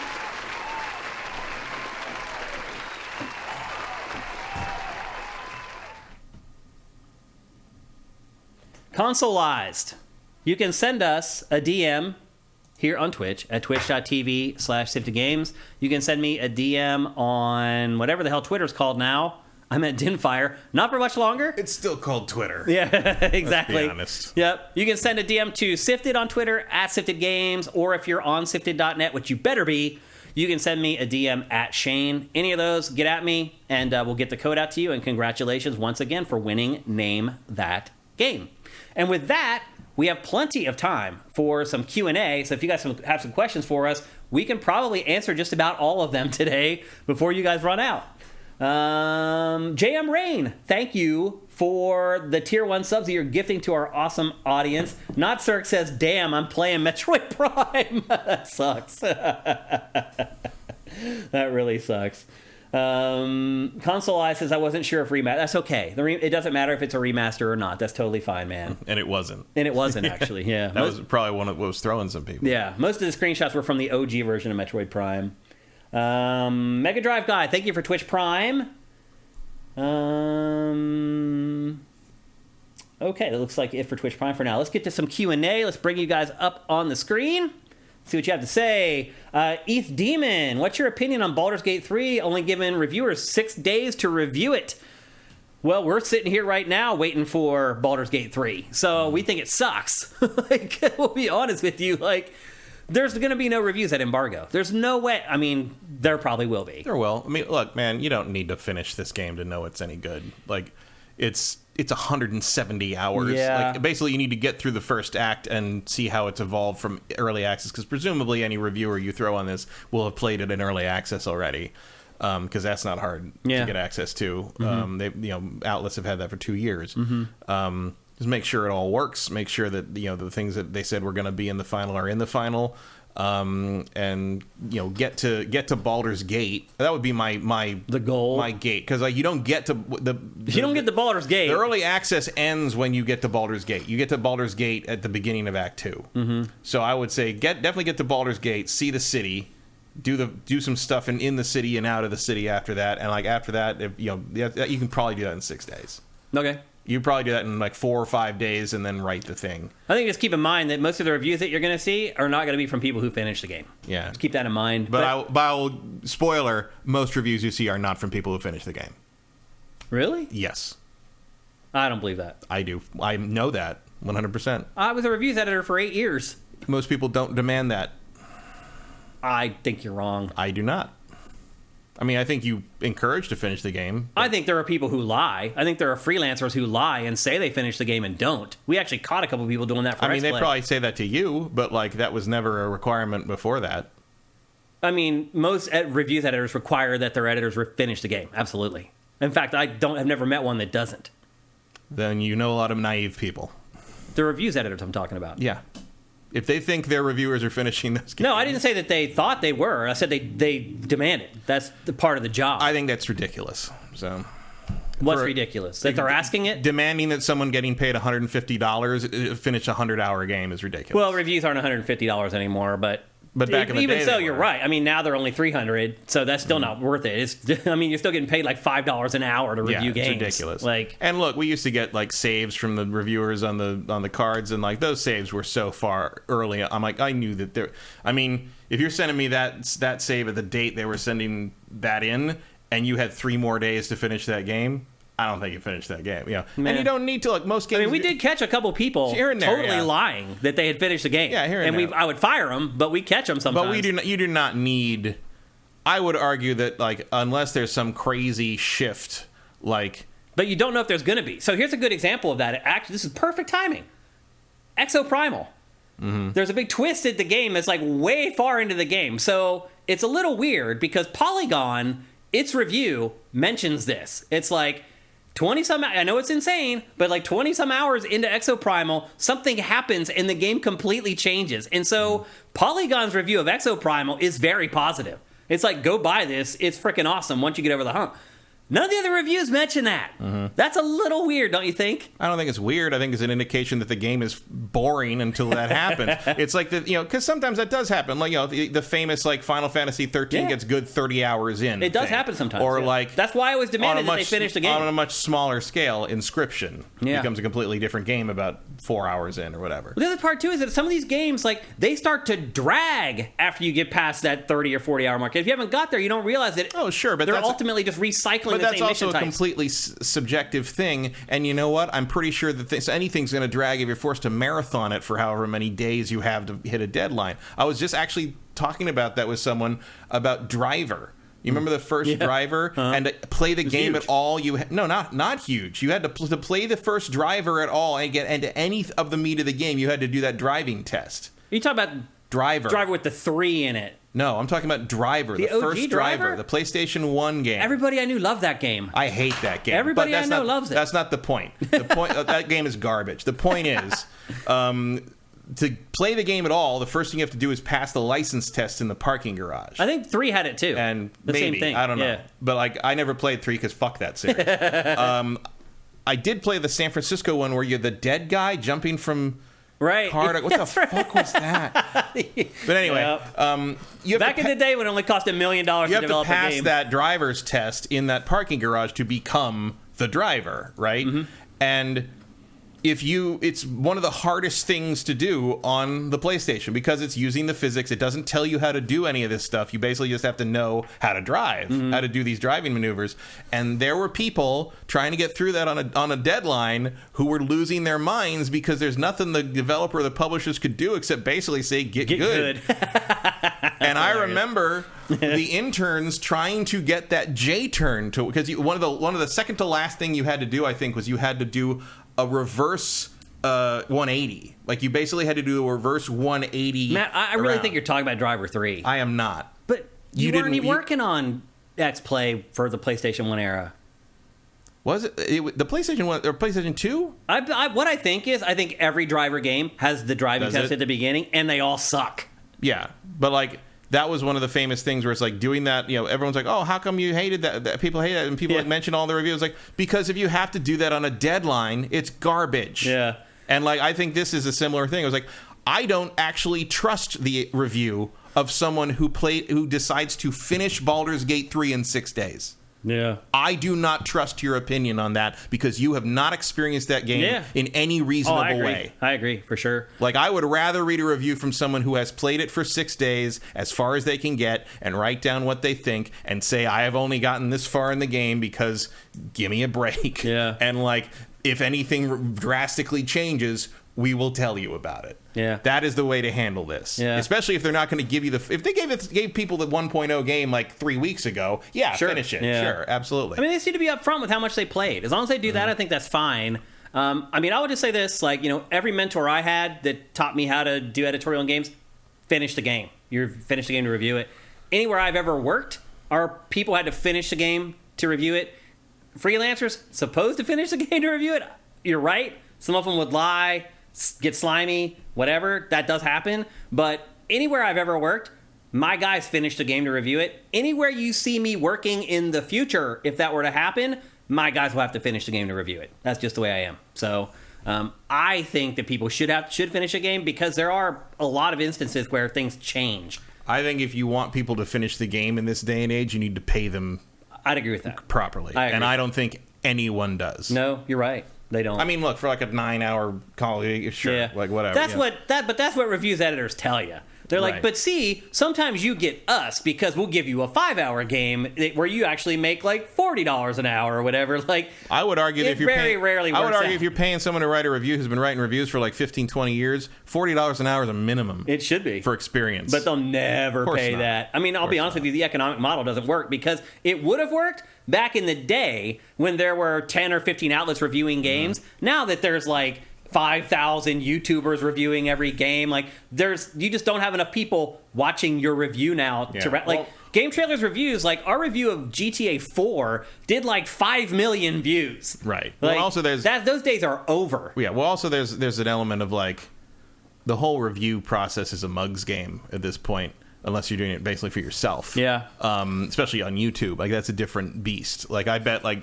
Jim Sterling can finish the game because they're going to purely, benefit from what happens from that review being put up. A freelancer at an outlet is not. And I actually had a thing this week where a friend of mine, someone I know vaguely, he's written reviews, he's written editorial stuff. He's not just games, but pop culture and movies and stuff. And he got a mock review gig. And he didn't know how much to ask for. They asked him what his rate was, and he quoted his usual word count that he would like for working for IGN or like entertainment, whatever. And the guy's like, that seems kind of low. Yeah, and he's like a lot low. He's like, oh, I'll get back. So he asked like a bunch of us, like, what is? And I'm like, $3,000 to $5,000 if you start someone who's never done it before. I'd start between $3,000 to $5,000. Yeah. And another guy that he knows, I don't know him, but this guy's one of his other friends is like, that's an insane amount of money to ask for a review. Reviews pay like $200 to $300, and I'm like, this is not a review, it's a mock review. You're a noob. It's a consulting gig. It's a marketing consulting gig. And like 2 other people that had done mock reviews came in and like backed me up, and I backed them up and stuff. And this one guy was like, who are these press outlets paying thousands of dollars? I'm like, nobody. They're and like we just had to explain. Hello. And it's like, if you're good enough at reviews to like command decent prices at like at outlets, move into mock reviews. That's move where into you can make consulting, money. Like That's how going you'll to make that. money. Like you're wasting your time in there. Yeah, but you have to have the connections and blah, blah, blah. Of course. Yeah. But like that's one of the things you should be trying to do as a freelancer as you move through parlay that into it. Obviously, that has been a problem the last few years because there have been no frickin' events to go to. Right. That's a downside of no E3 as well. Yeah, for sure. Wow. I bet, Eth Demon, when you asked that question, you never thought our response was going to be 20 minutes long. Yeah, there was no way you could have thought that was going to end up being like a deep dive into the ethics of game reviews. I mean, that ended up being like a full topic on GameFace ultimately. So great question, Eth Demon. Great job. El Guapo 3385, with Netflix password sharing crackdown leading to increased membership numbers, do you think other streaming services will follow suit? If so, what are the implications for the current subscription models? First of all, if you had talked to me, I would have told you that nobody would have cared. Like, they were afraid to do this. They thought there was going to be backlash. I knew all along. If you offer someone a product that they feel like they can't live without, and with everybody who has cut the cord for services like Netflix, they feel like they can't do without it. Yeah, they're going to moan. I think the main reaction to that was just like, well, it was fun while it lasted. Yeah, pretty much. Like, I can't believe we got away with it for so long. Right. Like, I will say, though, there's been no backlash over it may lead to other streaming services following suit, but in the lines of you saying this thing I can't live without, I don't know if any other streaming service is Netflix in that regard. Yeah, that's true. And I don't even know if Netflix even deserves that reputation, but a lot of people do think of it that way. Well, a lot of people watch... I don't know if like Max could raise its rate again and have everyone be like, well, what am I going to do without Max? You know, like, yeah.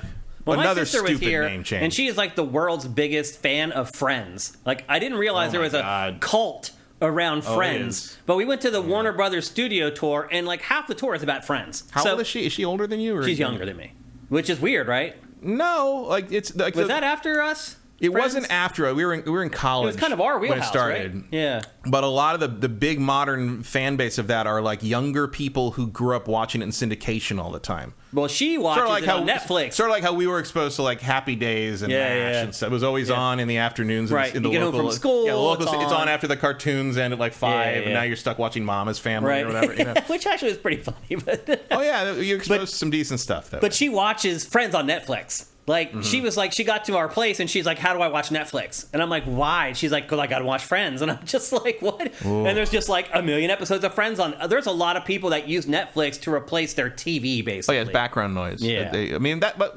sitcoms are great for that. They are, yep. Let's get to his questions, though. Do you think other streaming services will follow? Yes, I do think they will. I think several will probably try it.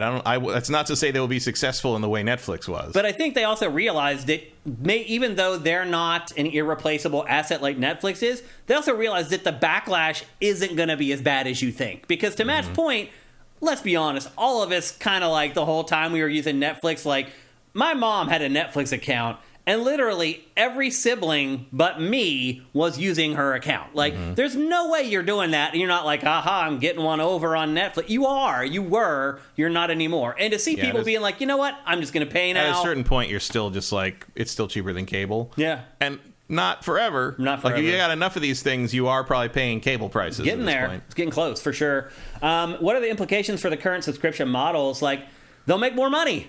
Yeah, but they have to. Like, that's where if that revenue stream doesn't grow, there will never be residuals for anyone ever again. Yeah. Like the streaming model has made it so the revenues are not going to be there for television production. Basically, like you would not be able to have it make a decent or thriving living writing or working on television that way.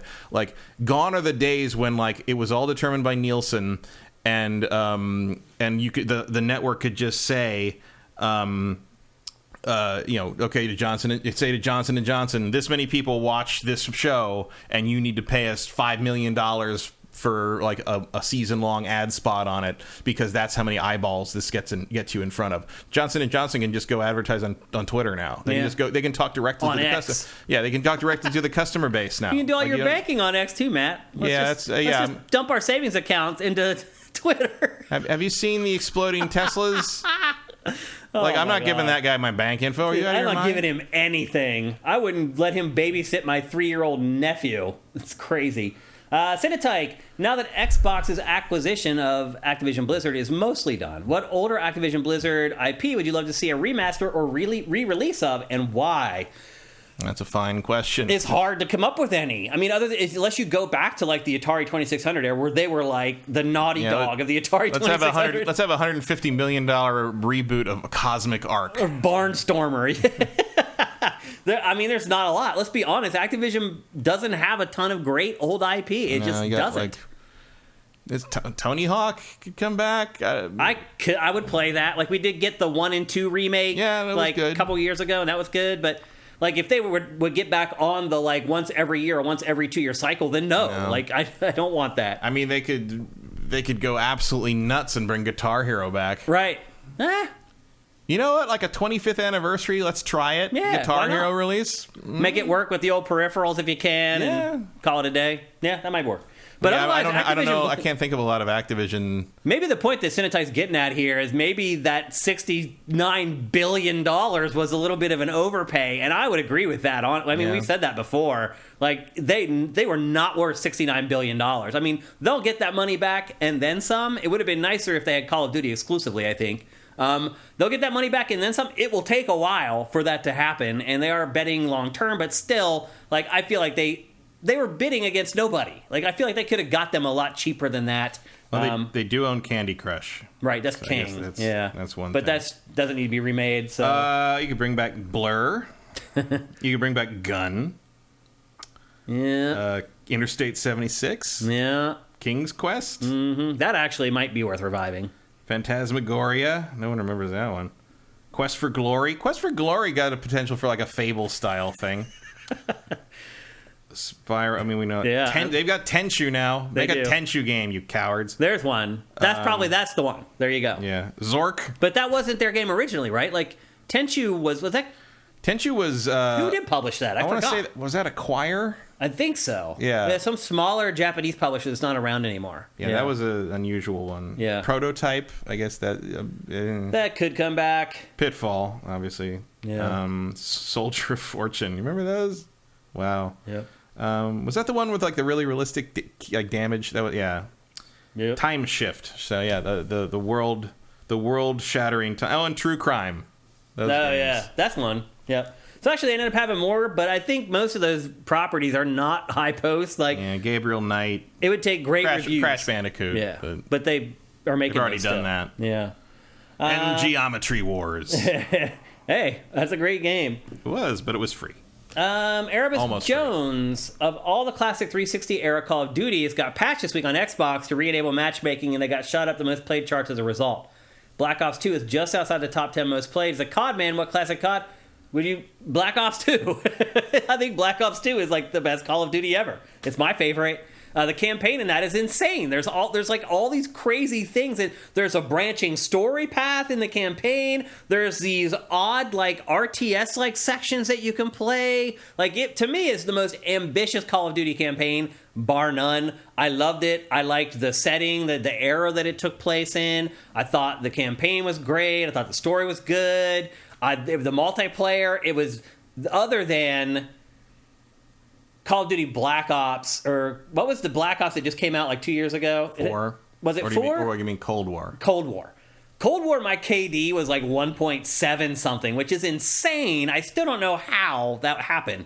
But Black Ops 2, my KD was like 1.5 or 1.6. So up until Black Ops Cold War, it was the best I was at a multiplayer Call of Duty. So that bumps it up a notch too. But yeah, Black Ops 2 for me, man. Like, I think that is the best Call of Duty in my opinion still, believe it or not. I would go with Modern Warfare 2. Okay. That's still my favorite. I never liked the Black Ops ones, and I never really knew why. There's something about it. I don't like how Treyarch designs stuff. See, I love Treyarch. They're my favorite Call of Duty creators. They feel like they're made out of paper to me. Interesting. But I'm playing the campaigns more than the multiplayer. True. Yep, that's true. And my first impression of Treyarch in Call of Duty was Call of Duty 3. Don't forget. Oh, right. Or Call of Duty 3 or World at War, which were really well, they were just figuring it out games. then too. Yep. Okay, let's go back for some more questions. Not Cirque, are you or Matt playing Remnant 2? I actually nudged Matt on that game yesterday. I cannot believe the review scores that Remnant 2 is getting. What is it getting? Like, I think its Metacritic is like an 8.7 or something. That's crazy. Like, everybody that reviews it is like, I can't believe how good this game is. I really didn't like the first one. And I'm very reticent to pay $60 for that when Baldur's Gate is like 6 days out. Yeah, I hear you.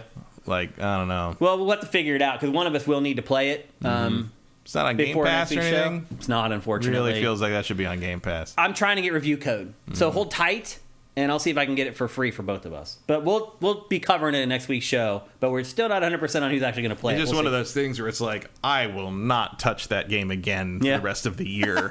It's, right. And by the time I would think about touching it, it's going to be like Christmas, and like, you're not going to touch it. I'm not going to touch it, or it's going to be like $30. Right. Yeah. Because I'm going to go ahead and say this one's not going to burn the charts up. Yeah, I might be able to get his code. We'll see. Kevin Rafa, great Ask Shane Anything episode this week. Thank you. Would you be willing to do more rapid fire questions? Hell yeah, that was fun. So usually I answer 4 or 5 questions on Ask Shane Anything, and in this last episode that we just posted over the weekend, Kevin actually was the person who asked the question. He asked me 10 very quick questions. Like a lot, usually I spend 5 to 10 minutes answering each one. This was fun and a little different, and it broke up the show. So I don't know if Kevin's cornered that concept at this point, but if any of the rest of you want to ask me some rapid fire questions that I can answer in a sentence or two, feel free to do it. You have some competition now, Kevin. We'll see how it goes. Derek D101, thank you for Twitch Prime. Gohan Rage, thank you for Twitch Prime. Vincent, with how you say Pikmin 4 is easy, what did you think of the side mode that unlocks post credits? I didn't even play it. I haven't played it at all, so I don't know, unfortunately. But it sounds like that is like the standard. Like it's how you finish the Mario story, and like now the game begins, kind of thing. He's not talking about the 2 extra areas that unlock afterwards. I think so. Yeah. Oh, he is. Oh, they're also easy. But I don't think he's talking about that, though. He said there's an Olimar mission side. Oh, yeah. I haven't touched it, so I don't know, unfortunately. Maybe by next week, because it's not like there's a whole lot to play right now. Maybe by next week I'll have given it a go. The Legacy. Do you expect what's happening with streaming to happen to Game Pass? No. Because it's not how nobody... Are people sharing Game Pass logins? No, I think I don't know. I don't think that would work that way unless you mean like the strike, like the revenue thing. It's not an issue because it's only one company. It's not the whole industry. No. If you're nobody in games gets residuals, so it doesn't matter. Can you share passwords for Game Pass? I never even thought about it. You can have the account on the same different Xboxes, but I don't think they can play at the same time. I don't think that account can be signed in multiple Xboxes at the same time playing games. Interesting. I never even thought about doing that. Did you go see Barbie, Matt? I did see Barbie. Want to give a review in 2 minutes? I thought it was very good. Excellent. Not what you think it is. The trailers really only show you stuff in the first act. It is very, very different than you think. It has a brain in its head and has something to say about just about everything. It contains maybe the greatest fourth wall break in the history of film. What? Which is also the funniest line I have seen in a movie this century. It has about 4 or 5 like all-time great punchlines, but that one, there's one particular fourth wall break that is like, it is one of the funniest things I have ever seen in a theater. Wow. It is a brilliant joke. Wow. I never would have guessed that. So worth going to see? Absolutely. Wow. Absolutely worth going to see. It's very good. Wow. I'm surprised to hear that. I really thought it was going to be abysmal. No, it's got a lot to say. Yeah. It's full of existential dread and self-examination and dissections of toxicity in society and interpersonal relationships. It's remarkable. Mm-hmm. It's a Greta Gerwig movie. It's actually the closest comparison is probably the Lego movie, in the sense that like this one's a little heavier and gets into some more societal ills and issues, but in the sense of like it's just constantly acknowledging that it's a toy, that Barbie is Barbie. Like at no point is it asking you to believe a Barbie world is the real world or the real thing, except it's just asking you to believe that this is a thing that exists in this ridiculous version of reality. It's crazy. It's hard to describe without ruining all of it. Okay. But it is more than you think it is. It is not a dumb movie about a toy doll. Okay, which is what I thought it was going to be. It is not that in any way. You don't even know who the bad guy is. Let me put it that way. No. Let's see. I've not seen Oppenheimer yet. Okay. So you chose to see Barbie instead of Oppenheimer. I did. Interesting. In part because Barbie was going to be the big hit of the weekend. I knew that. Did it out revenue? By double. Oppenheimer? Twice. Really? Barbie is the biggest opening for a female director of all time. Wow. The Barbie plus Oppenheimer opening weekend is the 4th biggest opening weekend ever. Theaters are back. It's good to hear. After Endgame, Infinity War, and The Force Awakens, which also means it is the biggest opening weekend of all time for a non-sequel opening. Wow. It's a big deal. Movie theaters aren't over. People are just tired of cookie cutter bullshit like The Flash. Yeah. There's my Flash review. My Flash review is if you're going to make a superhero movie, make sure it's aspirational and not telling you to sit down, shut up, and take bad things because you can't do anything to fix them. That is not what superheroes are for. Yeah. Superheroes are for aspiration.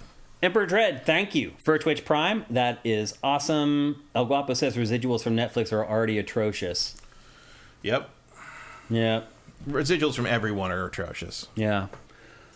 Let's see. Maybe we can answer one. Also, more. Ryan Gosling has a shot at best supporting actor nomination, and I think absolutely you want to get the Ken song nominated so you can have him perform it live at the Oscars. And I think it should also get a production design nomination. It did use up so much pink paint. There was a pink paint shortage in the United States. Yeah. Remarkable. One last question. Best Jeppy. Shane, a while ago, like a year ago, you said you needed to get a side hustle to make ends meet. What did you end up doing? I ended up copy editing. Yeah, I took copy editing side jobs, working for a bunch of different people that just need copy editors because everybody fires copy editors now. Yep. They don't want, and that's why everything you read that's published is basically have nonsense. It's trashed. Yeah, it's trash. Yeah. So I'm still doing it here and there. I did get to a certain point though where I was spending so much time doing it and making so little money that I was like, is it smarter for me to keep doing this or to spend that time on Sifted? So I'm not doing as much of it as I was about a year ago.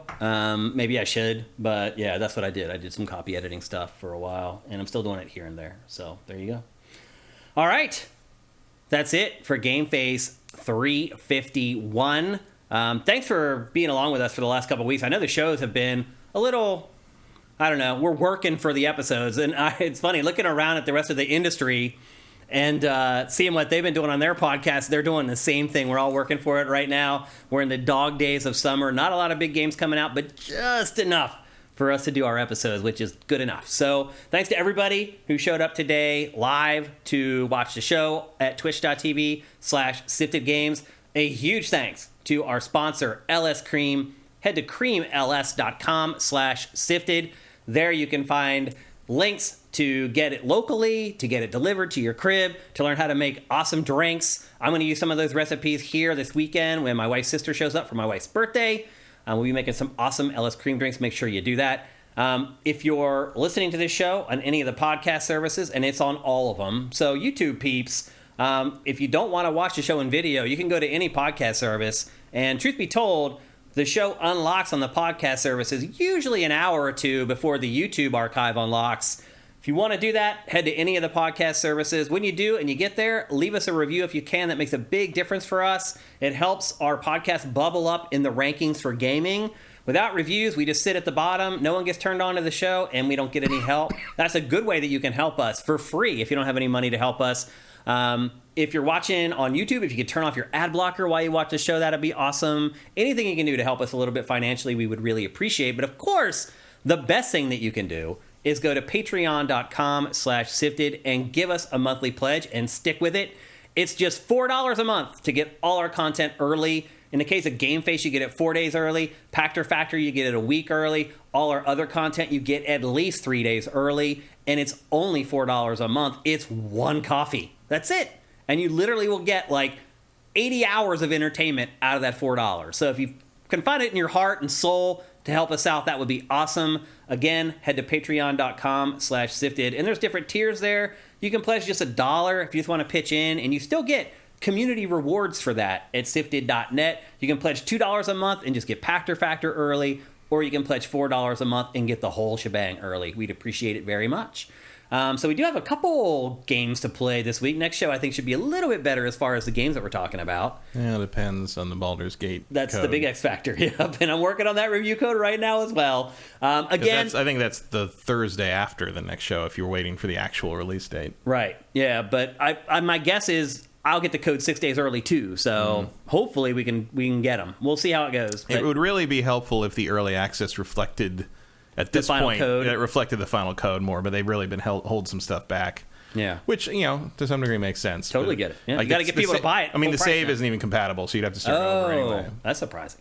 So, Well, not that surprising. not that surprising. Because you play way deep into the game on early access. Well, you have to the character creation isn't fully unlocked in the early access. So like they're adding in, I think, Dragonborn for the 1.0 and like character lore backstory. There's a bunch more stuff that no one's been able to actually touch yet.